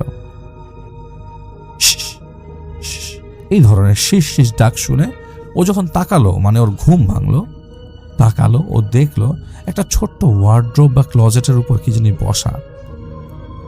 ও মা গো বলে সে যখন চিৎকার দিতে যাবে, ওর তো ধরাস করে বুকের মধ্যে কে জানি বাড়ি মারে। ওই এন্টিটি ওখান থেকে লাফ দেয় ওর উপরে, এমনভাবে লাফ দেয় যে ওই এন্টিটি ওর উপর লাফ দিতে না দিতেই ওর ভেতরে ঢুকে যায়। ও যেটা বলছিল সবাইকে, ওর ভেতরে ঢুকে গেছে। যখন ওর ভেতরে ঢুকলো, ওর প্রথম একটা রিয়াকশন আসলো, শরীরটা ম্যাজম্যাজ করছে। তারপর এমন একটা রিয়াকশন আসলো যে হাত পা টানা দিয়ে ধরছে কেউ। এরপর না আর ওর কিছু মনে ছিল না। মেয়েটা কিন্তু স্বাভাবিক, এমনভাবে বাকি দিনের কাজ করে যাতে কেউ বুঝবে না যে সে ঠিক নাই। রাতের বেলা মেয়েটা দেখতো একটা আকৃতি, মারদানা চেহারা, শাড়ি পরা, কপালে বড় টিপ, চুল বাতাসে উড়ার মতো করে আছে। আকৃতি দেয়ালে স্পষ্ট থাকতো, কালো ব্লাউজ, মাটি রঙের শাড়ি। তার এক চোখ ঠিক জায়গায়, আরেকটা চোখ ভ্রুয়ের দিকে উঠে গেছে। ঘাড় তারা অবস্থায় সে শিলপাটা বাড়ছে। শিলপাটা ঘষার শব্দ শুনে মেয়েটা শুনতো অন্য কেউ না, সেই আকৃতি দাঁড়াইতো দেয়ালের মধ্যেই, যেন দেয়াল নিজেই জীবন্ত হয়ে আছে। তার হাতে থাকতো বিভিন্ন জানোয়ার, যাদের রক্ত উপরের দিক থেকে নিচের দিকে ছড়ত। মেয়েটা এই আকৃতিকে দেয়ালের বাইরে এসে বাস্তবে পাশে দাঁড়িয়ে থাকতে দেখত, কিন্তু মেয়েটা কাউকে কিছু বলতে পারতো না। ওর চোখের দিকে তাকাতে পারতো না কাজের মেয়েটা। রান্নার সময় যখন কেউ থাকতো না, তখন সেই মেয়ের কানে কানে বলতো, সবাইকে মেরে ফেল, বিষ খাইয়ে মেরে ফেল। একদিন রাতের বেলা মেয়েটাকে ডেকে তুলে সেই আকৃতি, মারদান আকৃতি, মেয়েটাকে নিয়ে যায় ওই পরিবারের ছেলে মেয়েদের মায়ের ঘরে। তার ঘরের আলমারি খোলা, আলমারি থেকে দামি কাপড় ও গয়নার ছোট বক্স কয়েকটা সেই কাজের মেয়ের হাতে তুলে দেয় সেই মারদানা। মেয়েটাকে সে বলল, এই সব কিছু তোর হয়ে যাবে যদি তুই সবাইরে খাবারে বিষ মিশিয়ে দিস। দে বিষ মিশিয়ে, কালকেই ফিরনি রান্না করে বিষ মিশিয়ে দে। এই কথা বলে সেই মারদানা কাজের মেয়ের হাতে একটা ছোট্ট আতরের শিশির মতো বোতল দেয়। তাকে বলে, পুরোটা ঢেকে দিস, তোর হয়ে যাবে সব কিছু তোর হয়ে যাবে, সব কিছু। কাজের মেয়েটার ঘুম ভাঙে। ওই শিশি ঠিকই ওর হাতের মুঠো ছিল অদ্ভুতভাবে। ওই দিন কাজের মেয়েটা ঠিকই ফিরনি তৈরি করে এবং ওই শিশির ভেতরে থাকা সকল তরল পদার্থ সেই ফিরনিতে সে মিশিয়ে দেয়। কিন্তু নিজের সত্তার সাথে মেয়েটা লড়ছিল।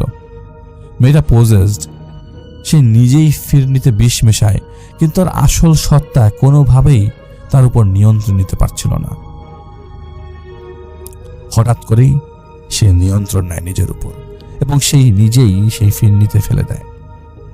সেই মুহূর্তে সেই ফিরনি ফেলে দেয়, ঠিক সেই মুহূর্তে মারদানা ক্ষিপ্ত হয়ে ওঠে।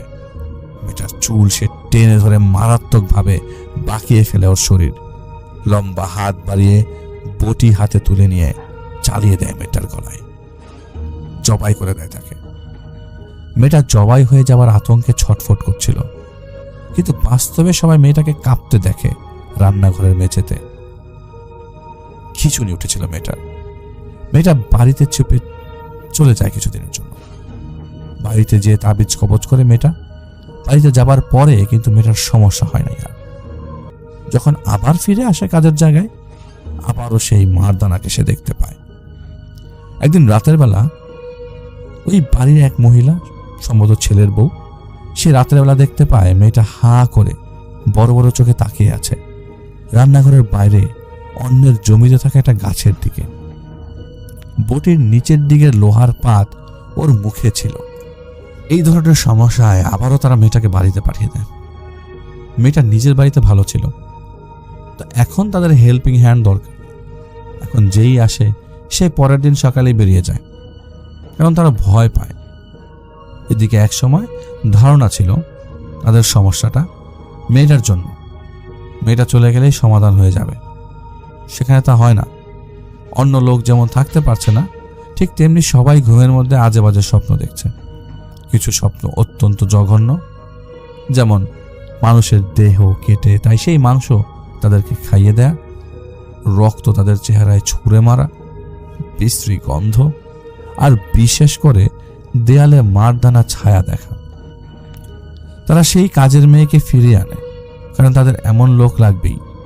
এই কাজ করে তারা একজন আলেমের পরামর্শে, কারণ তাদের সমস্যা তাদের ফ্ল্যাটের কাজের মেয়ের না। আলেম সাহেব কাজের মেয়েকে পরীক্ষা করে বোঝেন এই মেয়ের উপর আসর আনা সম্ভব। মানে এই যে বাড়িতে আক্রমণ হচ্ছে, এই মেয়েটার উপরে ভর করে সেটার মানে সম্ভব, সেই জায়গায় মেয়েটাকে ভর করে সে বিপদ আনা সম্ভব। সেই মোতাবেক তারা কাজ শুরু করেন। এটা কাচের বোতল সেখানে রাখা। আসলে সত্যি কথা বলতে সেই মেয়েটাকে তারা কাজে লাগান। তার ভেতরে রাখা সুতা, এক টুকরা বাতাসা, একটা ছোট্ট কাঠের টুকরা।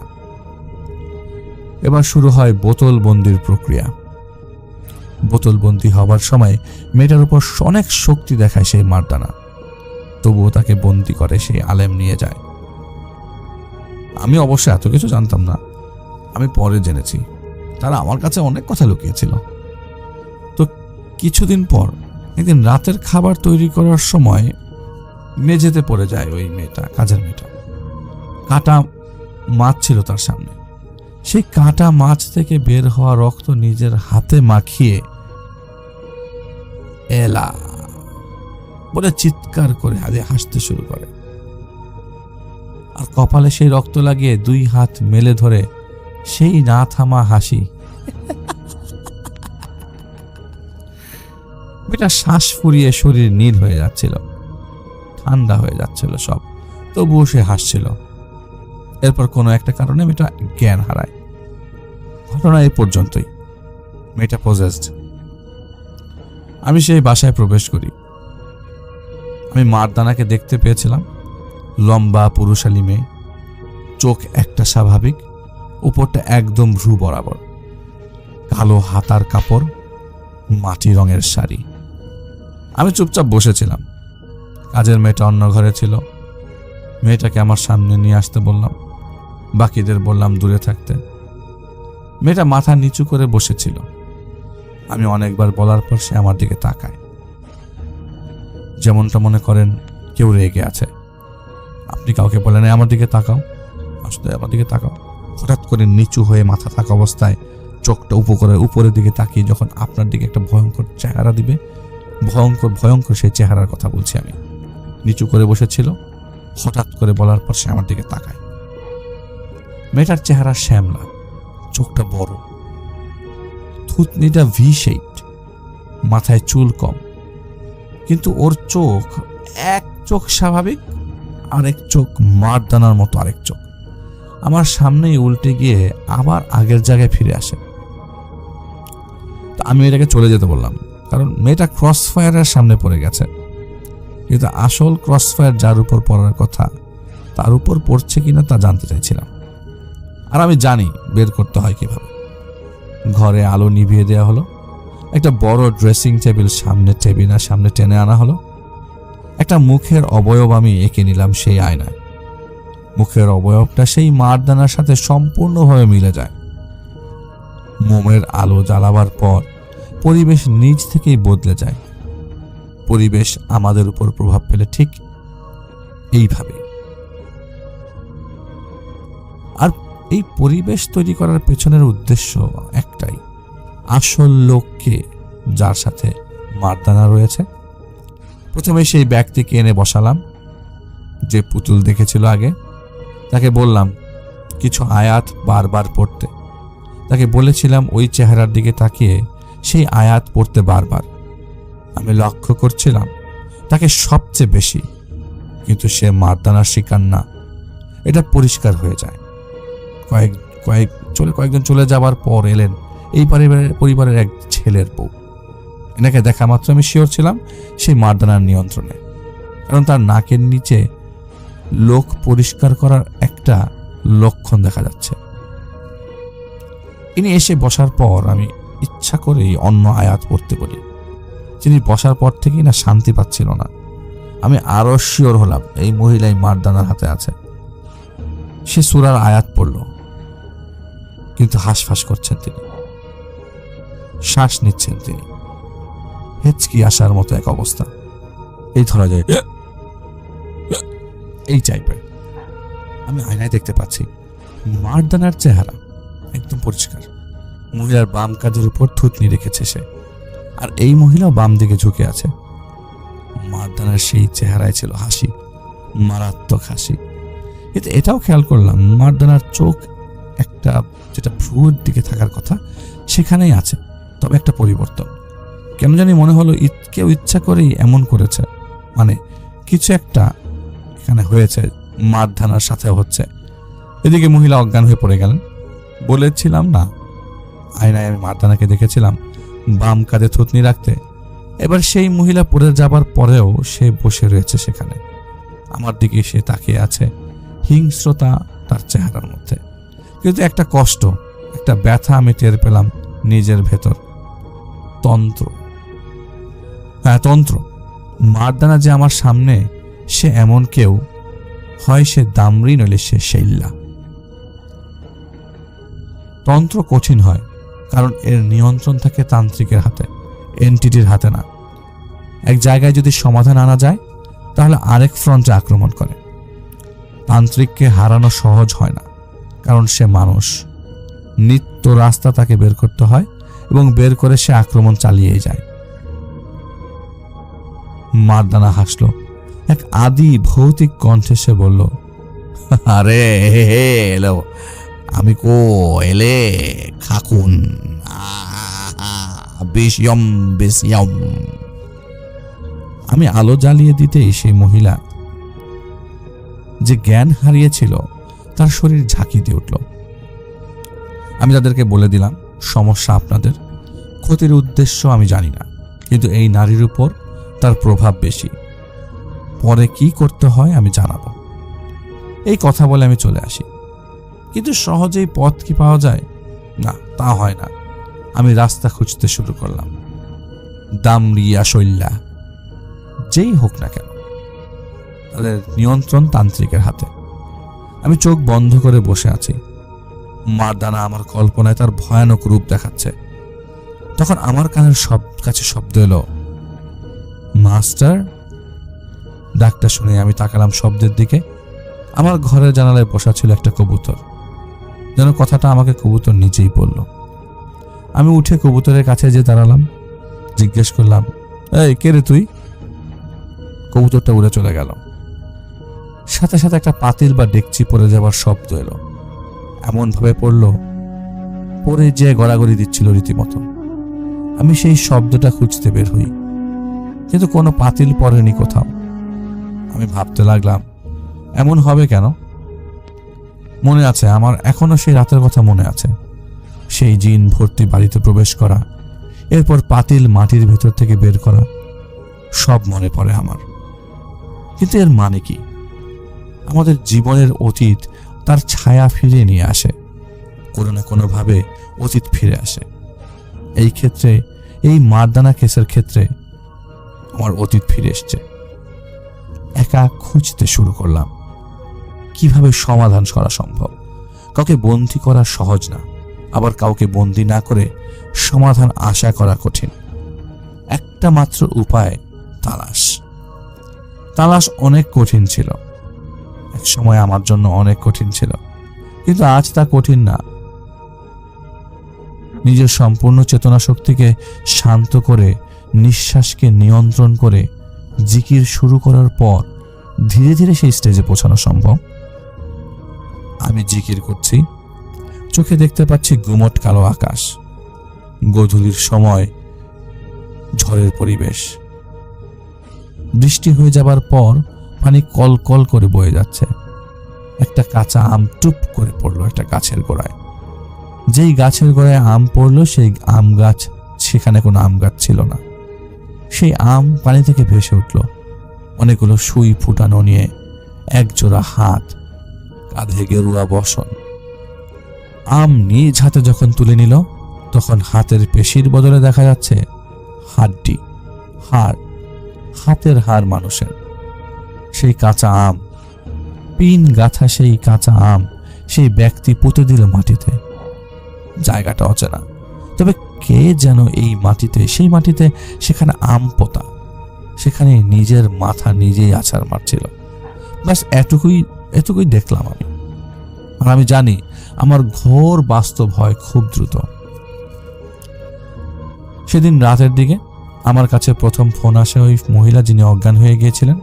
তিনি কিছুটা পাগলামি করছেন, ফোনের কথা আমি শুনতে পারলাম। বাসায় তিনি কোনো মতেই থাকতে চাইছেন না, বারবার তিনি দেয়ালে মাথা ঠুকাতে যাচ্ছেন।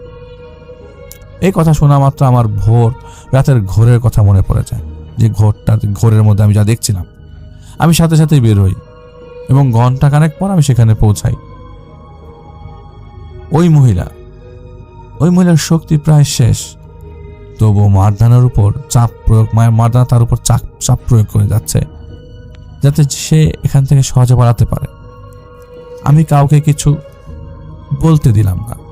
আমি বললাম, যেদিকে সে যায় যেতে তাকে দেওয়া যাবে না, তবে সে চাইলে বলতে পারে সে কোথায় যেতে চায়, আমি তাকে নিয়ে যাব, যদি যাওয়ার মতো জায়গা হয়।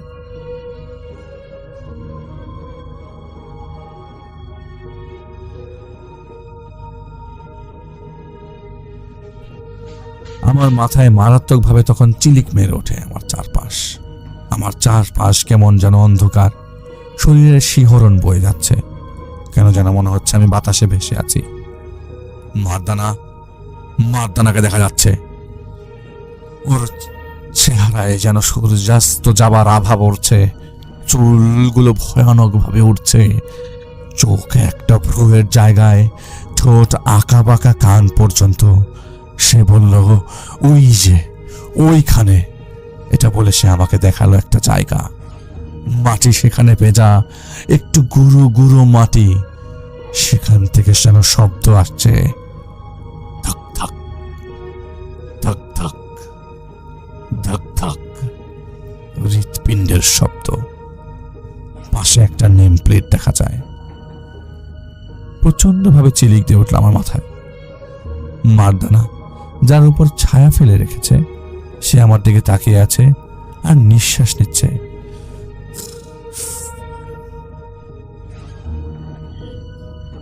আমি বেরিয়ে আসি, নেম প্লেট খুঁজতে শুরু করি। বেশি দূর না, একটা কৃষ্ণচূড়া গাছ, ওই কৃষ্ণচূড়া গাছের পাশে একটা নেম প্লেট, দুই বাড়ির মাঝে একটা খালি প্লট। আমি ভেতরে ঢুকতেই দেখতে পাই একটা জায়গা। সেই জায়গা আমাকে দেখালো একটি আগেই মারদানা, মাটির সেই জায়গা, যেমনটা দেখেছিলাম, একটু ভেজা এবং গুঁড়ো গুঁড়ো। কি মনে করে হাত দিয়ে মাটি সরাতে শুরু করলাম। এক জোর লাগালে দেখছি মাটি সরে যাচ্ছে। আমি তাড়াহুড়ো করছি, জোর খাটিয়ে চেষ্টা করছি তুলে ফেলতে। মাথা ভন ভন করছে আমার, সামনে যেন অনেক মাছি ভন ভন করছে, মাটি তুলতে দিচ্ছে না। আমার কানে এক চিৎকারের শব্দ এলো, নারী কণ্ঠের চিৎকার। আমি হাত চালিয়ে যাচ্ছি, পাহাড় সমান বোঝা আমার পিছে তখন। নুপুরের ঝুনঝুন শব্দ, নারী দেহের গন্ধ, আর কে যেন আমার পাশে দাঁড়ানো। আমার হাতে কিছু একটা স্পর্শ পেল। হাতে পা মাত্রই আমি মাটিটা সরিয়ে নেই এবং সেই বস্তুটা টেনে তুলি। আবার বহুদূর থেকে চিৎকারের শব্দ ভেসে এলো। আমার মাথা চিলিক মারছিল। আর আমার হাতে একটা জাদুর বস্তু, যার ভেতরে সুই ফোটানো ব্যাঙ রয়েছে, যেটা এখনো জীবিত। সেই ব্যাঙ আমি ফেলে দিয়েছিলাম। ওর উপর যেই হুল ফোটানো আছে তা তোলা সম্ভব না। ওই বস্তু তুলে ফেলার সময়ই কিন্তু সেই নারী, যার উপর মারদানার ছায়া ছিল, সেই নারী চিৎকার দিয়েছিল। তিনি তখন পড়ে গিয়েছিল ফ্লোরে, কিন্তু হুশ আসার পর থেকে সে একেবারে ঠিক, একেবারেই। আল্লাহর হুকুমে তারা পরিত্রাণ পায়, তারা সকলেই পরিত্রাণ পায়। ধন্যবাদ ওয়াহিদ ভাই। ওয়াহিদ ভাই, জাহিদ ভাই, যেটাই বলে না কেন, আমি ওনার ঘটনা পড়ার মধ্যে একটা আলাদা রকম আনন্দ খুঁজে পাই। এই আনন্দটা বলে বোঝানো সম্ভব না। উনি যখন আমাকে ঘটনাগুলো দেয়, এই আনন্দগুলো আমি কখনো পাইনি কোথাও পড়ে। এত ঘটনা। হ্যাঁ, রেফায়েত ভাইয়ের ঘটনা অবশ্যই ভালো, রেফায়েত ভাইয়ের ঘটনা অনেক সুন্দর, আব্দুর রব সাহেবের ঘটনা সুন্দর, আধ্যাত্মিক ঘটনা। তো জাহিদ ভাইয়ের ঘটনার মধ্যে অনেক ডিটেইলড প্র্যাকটিক্যাল জিনিসপত্র থাকে। সবাই কিন্তু একরকম হয় না, সবাই প্র্যাকটিক্যাল জিনিসপত্রগুলো শেয়ার করতে চায় না। হুজাইফাও শেয়ার করতে চায় না। হুজাইফা ভয় পায় শেয়ার করলে কি ধরনের বিপদ আসে, কারণ এই বিপদগুলো না তারা দেখে। আমরা যেমন আনন্দ নিয়ে ঘটনাগুলো শুনি, ভয় পাই, ফিল করার চেষ্টা করি, ওনারা না এগুলো ফিল করে না, ওনারা এগুলো ফেস করে। এগুলো ফেস করা খুবই টাফ, শরীরের ভেতর দিয়ে যায়, কষ্ট হয়, শরীরের ভেতর একটা আতঙ্ক কাজ করে। শুরুর দিকে আতঙ্কগুলো, ওনাদের যে হার্ট অ্যাটাক হয় না, এটাই আমি অনেক বেশি চিন্তা করি, যে এত কিছু হয়, এত ঝড়ঝাপটা যায় এনাদের উপর দিয়ে, এদের শরীরটা এগুলো যে নেয়, তাদের মানে ব্রেইনের কোনো এফেক্ট পড়ে না। জাহিদ ভাই 2 দিন পর অসুস্থ হয়। আমি যখনই ফোন দিই, আলিফ ভাই আমি অসুস্থ, 3 দিন পর দিলে আলিফ ভাই আমি তো অসুস্থ ছিলাম, এই রোগ ওই রোগ, রোগের শেষ নাই। তারপরেও তারা ডিল করছে, তারপরেও তারা সহ্য করছে। এসব জিনিসগুলো সহ্য করার ক্ষমতা আমার আপনার নাই। যারা ঘটনা বানাই তাদের খুব সহজ এসব জিনিসগুলো বানানো, কিন্তু যারা সত্যি করে ঘটনাগুলো ফেস করে তাদের কাছে এত সহজ না, তাদের কাছে বলাও সহজ না। জাহিদ ভাই, তা আমি বলবো যে one of the detailed story sender, মানে উনি যে ঘটনাগুলো দেয় আমাকে, এগুলো অনেকগুলো ডিটেইলড করে লিখে দেয়, ডিটেইলড করে বলে দেয়। আমি সবার কাছ থেকে এটা পাই না, এই জন্য আমি জাহিদ ভাইকে মন থেকে অনেক অনেক ধন্যবাদ জানাই। সবাইকে অনেক অনেক ধন্যবাদ আমাদের সাথে থাকবার জন্য। যদি মনে হয় আমাদেরকে আপনারা আপনাদের ঘটনা পাঠাবেন, আমাদের ইমেল অ্যাড্রেসটা সবাই জানেন, ভৌতিকগতা@gmail.com, দ্যাট ইজ BHOUTIGOTA, ভৌতিকগতা@gmail.com। আগের মতোই আছে সবকিছু, ভৌতিকগতাও আগের মতো আছে, আমিও আগের মতো আছি, কিন্তু আমার সময় আগের মতো নাই। আমার সময়টা আমাকে, যেমন আমি আগে কি বলি, যে আমাকে এক ভদ্রলোক মেসেজ পাঠায়, আলী ভাই আপনি মিথ্যা কথা কেন বলেন, আপনার তো সারাদিন কোনো না কোনো কাজ থাকার পরও ফ্রি থাকেন। চলো, সত্যি কথা বলতে আমি ফ্রি থাকি না। আমি যেদিন কাজ করি না আমার অফিসে, তার সেদিন আমি আমার বাসায় সবচেয়ে বেশি কাজ করি, কারণ আমাদের এখানে কোনো হেল্পিং হ্যান্ড নাই। অনেকে বলে আমি বিদেশ থাকি, কই এত টেনশন তো নাই। বিদেশ থাকা, ফ্যামিলি নিয়ে থাকা, বউ বাচ্চা, আমার শাশুড়ি এখন এখানে থাকেন, আছেন আর কি, সবাইকে নিয়ে থাকা, রান্না বান্না করা, ঘর পরিষ্কার করা, বাচ্চারা ময়লা করে, বাচ্চাদের সময় দেওয়া, এসব করার পরেও রেকর্ড করার মতো শরীর থাকে না আসলে, সত্যি কথা। বা আপনাদের সামনে আসবো, কতবার যে আমি ভিডিও ক্রিয়েট করে ডিলিট করেছি, আমি জাস্ট আপনাদেরকে বোঝাতে পারবো না। কতবার আমি 10-15 মিনিটের ভিডিও করেছি, কিন্তু আমি আপলোড দিই নাই, কারণ সময় নাই। 10 মিনিট 15 মিনিটের জন্য একটা জায়গায় গিয়েছি, ভিডিও করেছি, আর আপলোড করতে পারিনি, বিকজ সময় নেই। কাজ করে বাসায় এসে আমার 12 ঘন্টা শিফট থাকে। কাজ বাসায় আসার পর বাচ্চাদের চেহারা দেখার পরে 12টা 10টা 11টার মধ্যে শুয়ে পড়া, আবার পরের দিন কাজ। যেদিন ফ্রি থাকি সেদিন আর ফ্রি থাকি না, এই আর কি। আপনারা সবাই দোয়া করবেন আমার জন্য। তারপরেও আপনাদের কাছে আসছি 2 বছর পরেও কিছুটা রেগুলার হওয়ার চেষ্টা করছি, কারণ ছেলেটা বড় হচ্ছে, হয়তো বা সামনের বছর আরও একটু রেগুলার হব। কিন্তু আপনাদের সবার সাপোর্ট চাই। আমি সত্য ঘটনা আপনাদেরকে শেয়ার করব। আমাকে কেউ স্ক্রিপ্টেড ঘটনা দেয় না, আমি স্ক্রিপ্টেড ঘটনা শেয়ার করি না, আমি স্ক্রিপ্টেড ঘটনা শেয়ার করব না। যতক্ষণ পর্যন্ত না আমার কাছে সত্য ঘটনা আসবে ততক্ষণ পর্যন্ত আমি ওয়েট করব। হয়তো এপিসোড দিব না, কিন্তু আসবো আমি সত্য ঘটনা নিয়ে। আমি পারবো না আপনাদের সামনে এআই জেনারেট করে এপিসোড বানাতে, আমি পারবো না আপনাদেরকে এআই জেনারেটেড ভয়েসে সেই সব ঘটনাগুলো শেয়ার করতে। আমি একদম অথেন্টিসিটি মেনটেন করব, এটা আপনাদের কাছে আমার একটা ওয়াদা। আপনাদেরকে বলেছিলাম আগে, আমি যখন একটি রেডিও স্টেশনে যেতাম, সেখানে যাওয়ার জন্য ঘটনা কালেক্ট করবার জন্য আমি কাদা মাটি পাড়িয়ে বহু দূরে গিয়েছি ঘটনা কালেক্ট করবার জন্য। এখন যেহেতু আমাদের কাছে একটা রিসোর্স আছে, সেই ঘটনাগুলোকেও জাজ করে আমি আপনাদের সামনে নিয়ে আসবো, যেটা সত্য ঘটনা। আমি ওয়েট করব সেই ঘটনার জন্য, যেসব ঘটনাগুলো আপনাদেরকে আনন্দ দিবে। জাহিদ ভাইও জানেন, তিনিও তার অনেক না বলা কথা আপনাদের সামনে নিয়ে আসবে। আমাদের জন্য দোয়া করবেন যাতে আমরা আপনাদের সামনে আসতে পারি, রেগুলার আসতে পারি। সামনের মাসের শেষ বৃহস্পতিবারে সবার সাথে আবার দেখা হবে আমার সাথে। বাই দিস টাইম মায়ার যেহেতু চ্যানেলের সমস্যা হচ্ছিল, মায়ার সকল ভিডিওগুলো আপনারা সকলেই ভৌতিকতাতে পাবেন। প্রতি সপ্তাহের বৃহস্পতিবারে মায়ার সকল এপিসোড ভৌতিকতা থেকে যাবে। আপনাদের সকলকে অনেক অনেক ধন্যবাদ আমাদেরকে আমাদের বিপদে সবসময় সাথে থাকবার জন্য, আমাদেরকে সাপোর্ট করবার জন্য, আমাদেরকে মিস করবার জন্য। এই ডক্টর আলিফ আপনাদের সবার উপর অনেক অনেক কৃতজ্ঞ। দোয়া করবেন, ভালো থাকবেন। আজ এখানে শেষ করছি। সালামু আলাইকুম।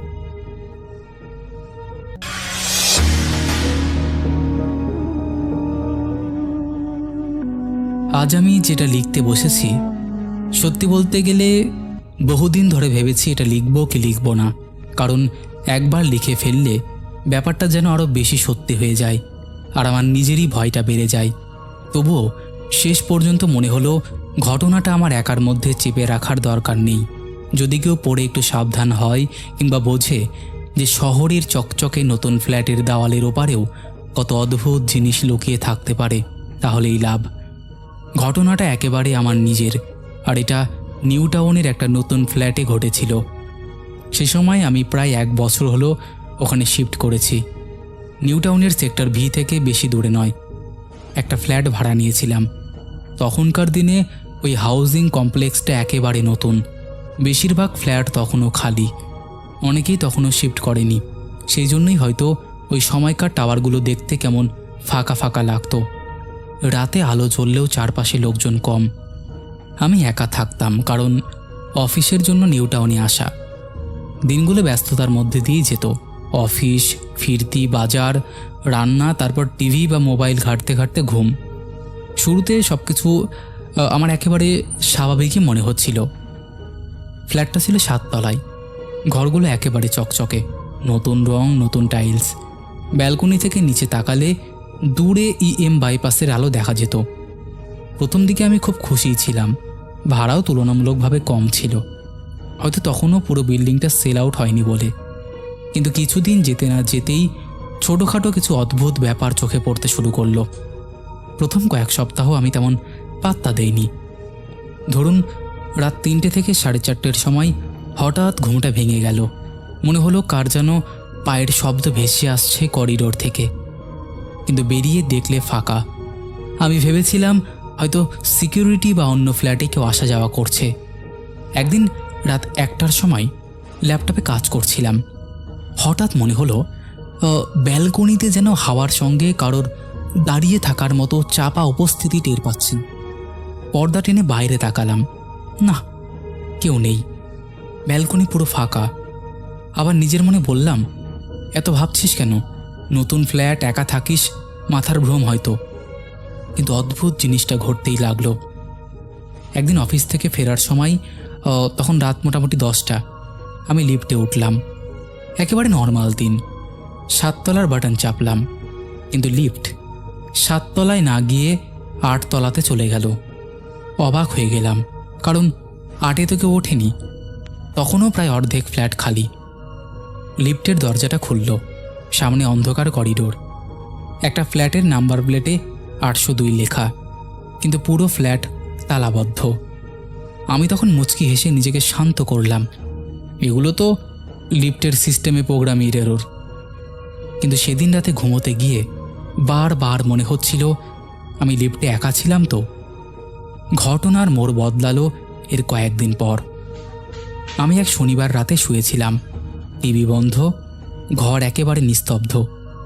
হঠাৎ মনে হলো শোবার ঘরের ভেতরের আলমারির কাছে যেন টুপ টাপ শব্দ হচ্ছে, যেমন ভিজে কাপড় থেকে জল পড়লে হয়। অথচ ওখানে কিছুই ছিল না। উঠে গিয়ে লাইট জ্বালালাম। মেঝে একেবারে শুকনো। এরকম ঘটনা কয়েকদিন ধরেই চলতে লাগলো। আমি কারোর সঙ্গে শেয়ার করিনি, কারণ ভেবেছিলাম যদি সত্যি আমি কেবলই কল্পনা করি। যাই হোক, একদিন সত্যি এরম কিছু ঘটলো যেটা কল্পনা করা যায় না। সেটা ছিল অক্টোবর মাস। বাইরে তখন পুজোর আমেজ, চারিদিকে আলো আলো, কিন্তু আমি একা ফ্ল্যাটে বসে মগে চা নিয়ে বালতিতে দাঁড়িয়েছিলাম। তখন সময় রাত 12:30। হঠাৎ পেছন থেকে স্পষ্ট একটা আওয়াজ পেলাম, এই শোনো। আমি ঠান্ডা হয়ে গেলাম। শব্দটা আসলো একেবারে ঘরের ভেতর থেকে, অথচ ফ্ল্যাটে তো আমি ছাড়া আর কেউ নেই। ঘুরে তাকালাম, ঘর একেবারে ফাঁকা। আমার হাত কেঁপে গিয়ে মগটা প্রায় পড়ে যাচ্ছিল। ব্যালকনির লোহার রেলিং আটকে ধরে দাঁড়ালাম কিছুক্ষণ। তারপর সাহস করে ঘরের ভেতর ঢুকলাম। সব লাইট জ্বালালাম, কিন্তু কোথাও কিচ্ছু নেই। ওই রাতটা আর ঘুমোতে পারিনি। একদিন রাতে হঠাৎ দেখলাম বেডরুমের লাইটটা ঝাপসা হয়ে জ্বলছে, যেমন টিউব লাইট নষ্ট হলে হয়, ঠিক তেমন। আমি উঠে সুইচ অফ করে আবার অন করলাম। তখন ঠিকঠাক জ্বলল। ভাবলাম ইলেকট্রিক সংযোগের সমস্যা। কিন্তু এরপর প্রতি রাতে ভোরের দিকে লাইটটা অকারণে ফ্লিকার করতে লাগলো। মেরামতের জন্য ইলেকট্রিশিয়ান ডেকে আনলাম। সে এসে সব দেখে বলল, স্যার, একেবারে নতুন লাইট, একটুও সমস্যা নেই। তখন আমার বুকটা কেঁপে উঠল, কারণ আমি জানতাম ব্যাপারটা কোনো টেকনিক্যাল সমস্যা নয়। এক সন্ধ্যায় অফিস থেকে ফিরে দেখি বাথরুমের দরজাটা খোলা। আমি তো বেরোনোর সময় নিজেই ভেতর থেকে লক করে গিয়েছিলাম। হঠাৎ অকারণে না গায়ে কাঁটা দিয়ে উঠল। দরজার কাছে দাঁড়িয়ে থাকতেই ভেতর থেকে খুব হালকা করে টুপ শব্দ হলো, যেন ট্যাপ থেকে জল পড়ল। আমি ভেতরে ঢুকে ট্যাপ চেক করলাম, একেবারে শুকনো। সেদিন থেকে ওই বাথরুমটা আমার কাছে অস্বস্তির জায়গা হয়ে গেল। এবার আসি করিডোরের কথায়। একদিন গভীর রাতে বাইরে থেকে হঠাৎ পায়ের শব্দ পেলাম, স্পষ্ট, চপ্পল পায়ে হাঁটার মতো আওয়াজ। আস্তে আস্তে আমার ফ্ল্যাটের দরজা পর্যন্ত এসে থামল। আমি দম বন্ধ করে শুনছিলাম, কিন্তু দরজার সামনে এসে শব্দটা থেমে গেল। কিছুক্ষণ নিস্তব্ধতার পর আমি সাহস করে দরজাটা খুললাম।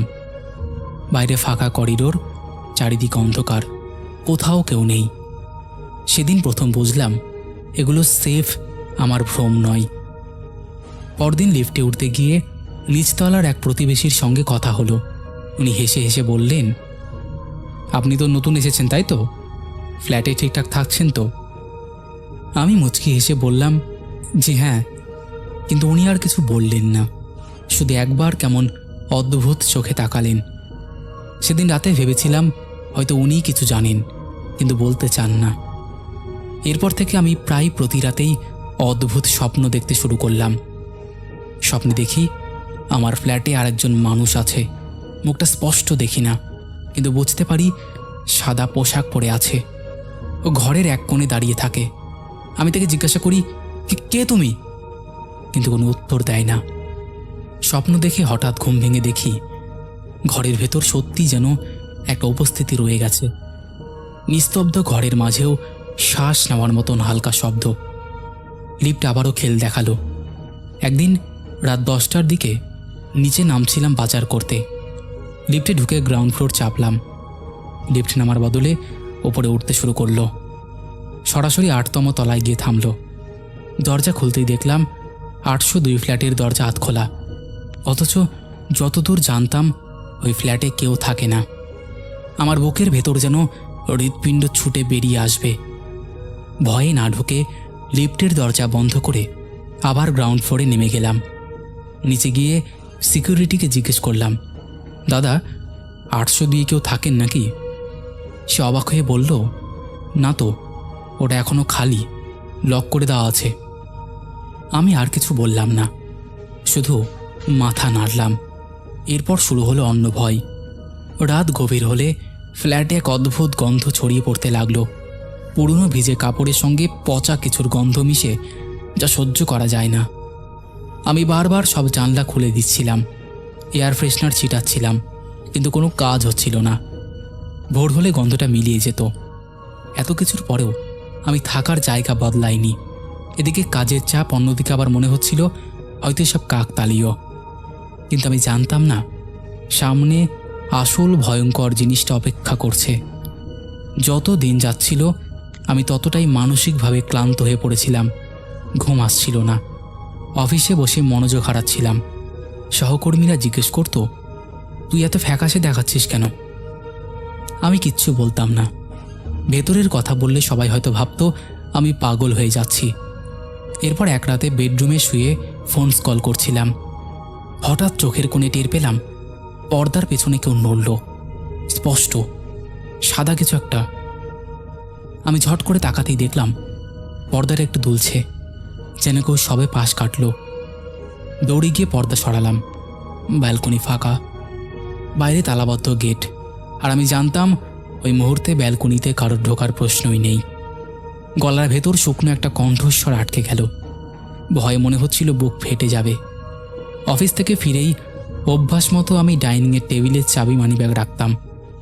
একদিক দেখলাম জিনিসগুলো ওখানে নেই। আমি ভেবেছিলাম ভুলে হয়তো অন্য কোথাও রেখেছি। অনেক খোঁজার পর বেডরুমের বিছানার উপরে পেলাম, অথচ আমি জানতাম আমি সেগুলো টেবিলেই রেখেছিলাম। এবার আর নিজেকে বোঝাতে পারছিলাম না যে সবই ভ্রম। সবচেয়ে ভয়ঙ্কর ঘটল নভেম্বরের এক রাতে। গভীর রাত। হঠাৎ কান পেতে শুনলাম কোনো শিশু কাঁদছে। শব্দটা আসছে করিডোরের দিক থেকে, ফ্ল্যাটের ভেতরে নয়, ঠিক বাইরে। আমার দরজার সামনে দাঁড়িয়ে কেউ কাঁদছে যেন। শ্বাস বন্ধ করে শুনছিলাম। ভেবেছিলাম দরজা খুলে দেখি, কিন্তু সাহস পেলাম না, কারণ শব্দটা যতটা স্পষ্ট ছিল ততটাই অস্বাভাবিক। এই সময় রাতে কোনো বাচ্চা এখানে আসবে কিভাবে? অবশেষে শব্দটা আস্তে আস্তে মিলিয়ে গেল, কিন্তু ঘুম আর আসেনি। আমি ক্রমশ অস্বস্তিতে ভুগছিলাম। একদিন দিনের বেলায় সাহস করে সিকিউরিটিকে আবার জিজ্ঞাসা করলাম, দাদা 802 নিয়ে কিছু জানেন? আমি মাঝে মাঝে ওই ফ্লোরে অদ্ভুত কিছু শুনতে পাই। সিকিউরিটি একটু থেমে বলল, আপনি সব জিজ্ঞেস করবেন না তো স্যার, আমি চাকরি করতে এখানে আসি। তারপর আর কিছু না বলে মুখটা ঘুরিয়ে নিল। ওর উত্তরে আমার সন্দেহ আরও ঘনীভূত হলো। যাই হোক, কি আর করা যাবে। ঘরে এসে একটু রেস্ট নিলাম। সেদিন সন্ধ্যায় বাথরুমে ঢুকেছিলাম। ভেতর থেকে দরজাটা বন্ধ করতেই মনে হলো হাওয়া চাপলো, আর দরজাটা যেন একেবারে শক্ত হয়ে গেল। কাজ শেষ করে দরজা খোলার চেষ্টা করলাম, কিছুতেই খুলছে না। হাতের তালু ঘেমে যাচ্ছিল। ভয় পেয়ে গিয়েছিলাম। হঠাৎ ভেতর থেকে আয়নায় তাকাতেই দেখলাম আমার পেছনে দাঁড়ানো একটা ছায়া। লম্বা মুখ, অন্ধকার, কিন্তু স্পষ্টত একজন মানুষ। আমি ঝট করে ঘুরলাম, কেউ নেই। আবার আয়নায় তাকালাম, কিছুই নেই। ভয়ে চিৎকার করে ধাক্কা দিতে দিতে দরজা একসময় খুলে গেল। আমি দম নিতে নিতে বাইরে বেরোলাম। মনে হচ্ছিল সারা শরীর ঠান্ডা হয়ে গেছে। আর না পেরে শেষ পর্যন্ত এক বন্ধুর কাছে সব বললাম। ও অবাক হয়ে বলল, তুই কি একেবারে নিশ্চিত এসব সত্যি ঘটেছে? নিউ টাউনের আশেপাশে আগে অনেক কিছু হয়েছে শুনেছি। আমি হেসে বললাম, তুই এইভাবে বলছিস, আমার ভেতরে কেমন হচ্ছে আমি জানি। ও আমাকে বলল কিছুদিন অন্য কোথাও গিয়ে থাকতে, কিন্তু আমি তখনও পুরোপুরি সিদ্ধান্ত নিতে পারছিলাম না। সবচেয়ে বড় ধাক্কা এলো এক রাতে। তখন প্রায় রাত 3টে। হঠাৎ মনে হলো কেউ যেন আমার ঘরের দরজা ঠকঠক করছে। আমি সাহস করে উঠে দরজা খুললাম। কেউ নেই। কিন্তু ঘুরে ঘরে ফিরতেই দেখি শোবার ঘরের ভেতরে জানলার পাশে দাঁড়িয়ে আছে একটা অবয়ব। আমার গলা দিয়ে কোনো শব্দ বেরোলো না, আমি শুধু তাকিয়ে রইলাম। সেই অবয়ব ধীরে ধীরে মাথা ঘুরিয়ে আমার দিকে চাইল। মুখটা একেবারে ফ্যাকাশে, চোখ দুটো অন্ধকারে ডোবা। আমি চোখ বন্ধ করে ফেললাম ভয়ে। আবার চোখ খুলতেই দেখি ঘর ফাঁকা। আমি তখন কাঁপতে কাঁপতে মেঝেতে বসে পড়েছিলাম। এই পর্যন্ত এসেই আমি বুঝেছি এবার আর স্বাভাবিকভাবে থাকা সম্ভব নয়। কিন্তু আমি তখনও জানতাম না সত্যিকারের কাহিনী আসলে ওই 802 ফ্ল্যাটকে নিয়েই। সেই অবয়বটা দেখার পর আমি কয়েক রাত একেবারে ঘুমোতে পারিনি। অফিসে বসেও কানে বাজতে থাকলো সেই ঠক ঠক শব্দ, আর চোখ বন্ধ করলেই মনে হতো সে অন্ধকার চোখ। আমি কয়েকবার ভেবেছিলাম ফ্ল্যাট ছেড়ে দেব, কিন্তু এদিকে টাকার ঝামেলা, অন্যদিকে অফিসের সুবিধা, সব মিলিয়ে সিদ্ধান্ত নিতে দেরি হচ্ছিল। কিন্তু ভেতরে ভেতরে জানতাম বেশি দিন আর টিকতে পারবো না। এরপর একদিন নিচে বাজার থেকে ফেরার সময় হাউজিং কমপ্লেক্সের গেটে এক বৃদ্ধাকে দাঁড়িয়ে থাকতে দেখলাম। ঝাঁকড়া সাদা চুল, গায়ে মলিন শাড়ি। তিনি আমাকে হঠাৎ বললেন, তুমি কি ওই ফ্ল্যাটে থাকো? আমি অবাক হয়ে বললাম, জি, 7 তলায়। তিনি একবার হেসে বললেন, 8 তলায় উঠো না, ওখানে গন্ডগোল আছে। আমি স্তব্ধ হয়ে গেলাম। জিজ্ঞেস করতে গিয়ে তিনি হঠাৎ ভিড়ের মধ্যে অদৃশ্য হয়ে গেলেন। আমি অনেক খুঁজলাম, কিন্তু কাউকে আর দেখতে পেলাম না। এবার আর চুপ করে থাকাও গেল না। রাতে সিকিউরিটি রুমে গিয়ে সোজা জিজ্ঞেস করলাম, দাদা সত্যি কথা বলুন, 802 নম্বর ফ্ল্যাটে কি আছে? প্রথমে তিনি এড়িয়ে গেলেন, পরে যখন আমি চাপ দিলাম তিনি ধীরে ধীরে বললেন, স্যার এসব নিয়ে কথা না বলাই ভালো, কিন্তু যেহেতু আপনি বারবার জিজ্ঞেস করছেন তাই বলছি। আসলে এই বিল্ডিংটা পুরোপুরি রেডি হওয়ার আগেই ওই ফ্ল্যাটে এক পরিবার শিফট করেছিল, স্বামী স্ত্রী আর তাদের ছোট মেয়ে। কিছুদিন পরই হঠাৎ করে মেয়েটা মারা যায়। শুনেছি বাথরুমের ভেতর ডুবে গিয়েছিল। তারপর থেকে ওই ফ্ল্যাট খালি। আমার গাটা শিউরে উঠল, কারণ আমি তো প্রায় বাথরুমে অদ্ভুত শব্দ পাই আর শিশুর কান্নার আওয়াজও শুনেছি। সিকিউরিটি নিচু গলায় আরও বলল, লোকজন বলে ওই মেয়েটার মা মানসিকভাবে ভেঙে পড়েছিল। শেষমেশ উনি নাকি ফ্ল্যাটেই আত্মহত্যা করেন। তারপর থেকে ওই ফ্ল্যাট কেউ নেয় না, নামেই লক করে রাখা আছে। আমি নির্বাক হয়ে বসে রইলাম। ভেতরে টানা পড়েন। এখন আমার ভেতরে প্রতিদিন লড়াই চলতে লাগলো। একদিকে ভয়, অন্যদিকে বাস্তব। আমি ঠিক করতে পারছিলাম না কি করব। রাত নামলেই মনে হতো ফ্ল্যাটটা যেন আরও অদৃশ্য চোখে আমাকে লক্ষ্য করছে। জানলা দরজা সব বন্ধ থাকলেও হঠাৎ ঠান্ডা হাওয়া বয়ে যেত, আর মাঝে মাঝে টেবিল, চেয়ার, এমনকি আমার রাখা বইও অন্য জায়গায় চলে যেত। ডিসেম্বরের এক রাতে ঘটনাটা চরমে পৌঁছালো। তখন প্রায় রাত 2:30। আমি টেবিলে বসে ল্যাপটপে কাজ করছিলাম। হঠাৎ পাশ থেকে ঠক ঠক ঠক শব্দ হলো, যেন কেউ দেওয়ালে ধাক্কা মারছে। আমি কেঁপে উঠে দাঁড়ালাম। শব্দটা এবার দরজার দিকে গেল। মনে হচ্ছিল কেউ বাইরে থেকে জোরে জোরে আঘাত করছে। সাহস সঞ্চয় করে দরজা খুললাম। করিডোর ফাঁকা, কিন্তু এবার ভেতরে ফিরে দরজা বন্ধ করতেই দেখলাম ডাইনিং টেবিলের ওপরে রাখা সব জিনিসপত্র ছিটকে মেঝেতে পড়ে গেল। আমি আতঙ্কে চিৎকার করে ফেললাম। সেই মুহূর্তেই হঠাৎ আলো ঝাপসা হয়ে এলো। পুরো ঘর যেন ঠান্ডায় জমে গেল। আমি দেখলাম আমার বেডরুমের দরজার কাছে দাঁড়িয়ে আছে একজন মহিলা। পরনে পুরনো শাড়ি, ভিজে ভিজে চুল কপালে, আর তার পাশে দাঁড়িয়ে থাকা একটা ছোট্ট মেয়ে। মেয়েটার চোখ দুটো ফাঁকা, মুখে কোনো অভিব্যক্তি নেই। মহিলার চোখ একেবারে লালচে, তিনি শুধুই তাকিয়ে আছেন। আমি শ্বাস নিতে পারছিলাম না, শরীর জমে গিয়েছিল। কেবল মনে হচ্ছিল এখনই যদি তারা এগিয়ে আসে আমি বাঁচব না। কিন্তু হঠাৎ তারা মিলিয়ে গেল। আলো আবার স্বাভাবিক হলো। আমি ভেঙে পড়লাম। বুঝলাম এই ফ্ল্যাটে আর একদিনও থাকা যাবে না। সে রাতের পর আর কোনো সন্দেহ রইল না। আমি জানতাম ওই ফ্ল্যাটটা নিরাপদ নয়। পরদিন সকালে কোনো দেরি না করে অফিসে ফোন করে বললাম, আমি কয়েকদিন আসতে পারবো না। মাথা ধরেছে বলে অজুহাত দিলাম। এরপর দৌড়ে এক ব্রোকারকে ফোন করলাম। বললাম যেভাবেই হোক এই ফ্ল্যাটটা ছাড়তে হবে। সে অবাক হলেও রাজি হলো, তবে জানালো নতুন জায়গা খুঁজে বের করতে অন্তত 1 সপ্তাহ লাগবে। আমি সেই 1 সপ্তাহ আর ওই ফ্ল্যাটে থাকতে পারিনি। এক বন্ধুর কাছে আশ্রয় নিলাম। ফাইনালি যখন সব জিনিসপত্র গুছিয়ে নিয়ে ফিরলাম তখন দুপুরবেলা। রোদের আলোয় ভরা ঘর দেখে মনে হচ্ছিল কিছুই ঘটেনি কখনো, সব কিছু স্বাভাবিক, চুপচাপ।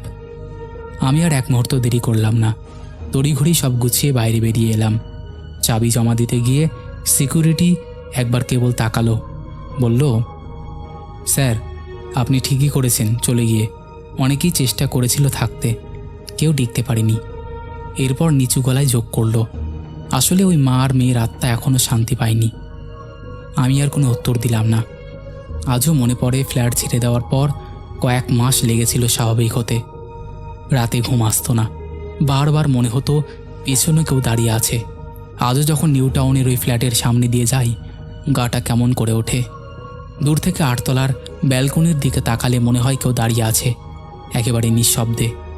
কেউ যদি বলে ভূত বলে কিছু নেই, আমি তর্ক করি না, শুধু মনে মনে হাসি। কারণ আমি জানি যেদিন তারা নিজের চোখে দেখবে সেদিন আর কাউকে কিছু প্রমাণ করতে হবে না। এটা কোনো গল্প নয়, কোনো অলংকারও নয়, একেবারে নিউ টাউনের এক নতুন ফ্ল্যাটে ঘটে যাওয়া অভিজ্ঞতা। আমি এখনও বিশ্বাস করি ওই মেয়ে আর মা কোথাও না কোথাও এখনও আটকে আছে, এখনও তারা শান্তি পায়নি। তো দাদা, এই ছিল ঘটনা।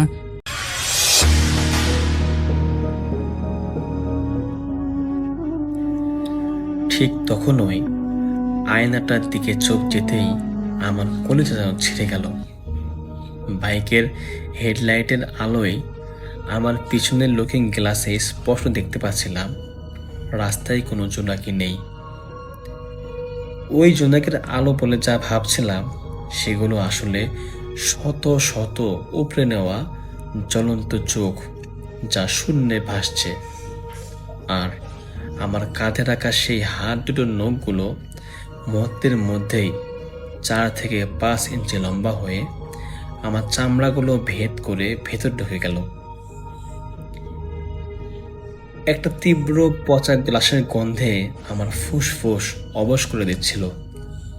তখনই আমার কানের একদম কাছে এসে একটা ভেজা চ্যাপ্টা গলা ফিসফিস করে হেসে উঠল এবং বলল, এত রাতে আমাদের এলাকায় একা একা বাইক চালাচ্ছিস? আজ রাতে তুইও আমাদের মতো জোনাকি হয়ে এখানেই থেকে যাবি। আমার নাম Mohammad Faisal Ahmed.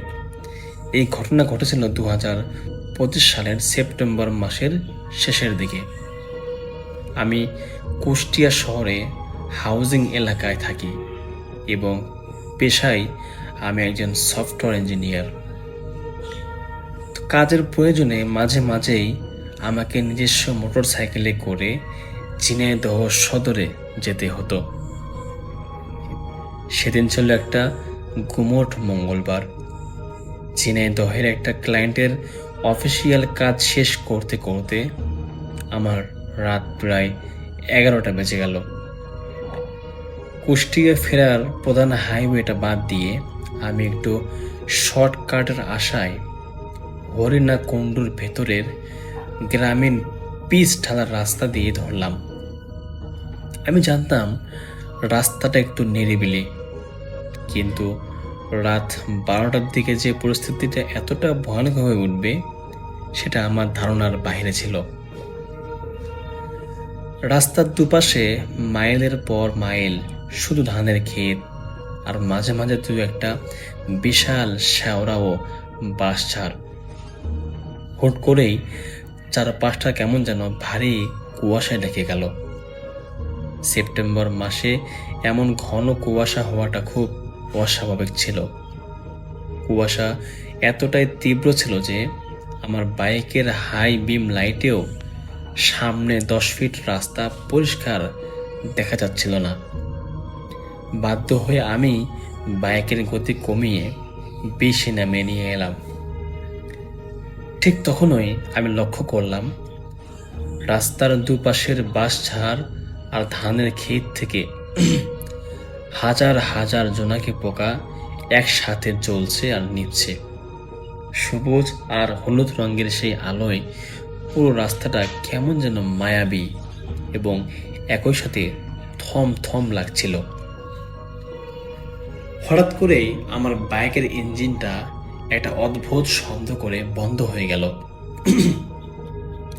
Headlight, horn, digital meter সব এক পলকে ডেড হয়ে গেল। চারপাশটা ঘুটঘুটে অন্ধকার। আমি বাইকটা রাস্তার পাশে স্ট্যান্ড করে পকেট থেকে ফোনটা বের করতে যাব, ঠিক তখনই আমার পেছন থেকে একটা শুকনো পাতা মচকে যাওয়ার মতো শব্দ হলো, খচ করে। আমি চমকে উঠে ফোনের ফ্ল্যাশ লাইটটা অন করে পিছনে ফিরলাম। দেখলাম যে কুয়াশা আর জোনাকির আলো ছাড়া পিছনে কিচ্ছু নেই। নিজেকে সান্ত্বনা দিলাম যে হয়তো কোনো শিয়াল বা বন বিড়াল হবে। আমি আবারও বাইকটা স্টার্ট দেওয়ার জন্য কিক মারতে লাগলাম। পরপর 3-4টা কিক দেওয়ার পর অলৌকিকভাবে আমার বাইকটা স্টার্ট নিল, এমনকি হেডলাইটটাও জ্বলে উঠল। আমি স্বস্তির নিঃশ্বাস ফেলে যেই না এক্সিলারেটরে মোচড় দিতে যাব, ঠিক তখনই অলক্ষ্যে কেউ একজন আমার বাইকের পেছনে সিটে এসে বসলো এবং বাইকের পেছনের অংশটা এতটাই ডেবে গেল যে মনে হলো অন্তত 150 কেজির কোনো ভারী বস্তা, যে এই বস্তাটা কেউ পেছনে চাপিয়ে দিয়েছে। একই সাথে আমার 2 কাঁধের ওপর এসে পড়ল বরফ শীতল দুটো হাত। হাত দুটো এতটাই ঠান্ডা ছিল যে জ্যাকেটের ওপরে দিয়েও আমার মনে হলো কেউ সরাসরি আমার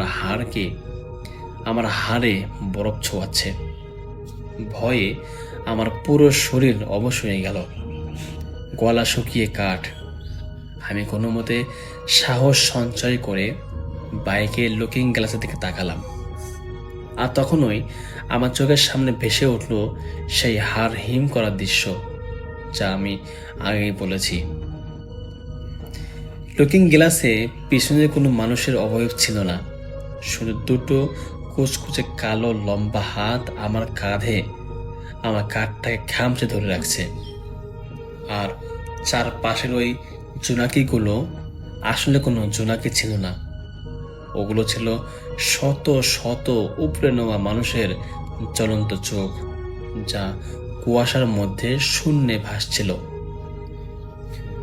তো আমার কানের কাছে সেই ভেজা বিকৃত গলাটা আবারও ফিসফিসিয়ে উঠল, বলল, আজ রাতে তুইও যাবি আমাদের মতো জোনাকি হয়ে।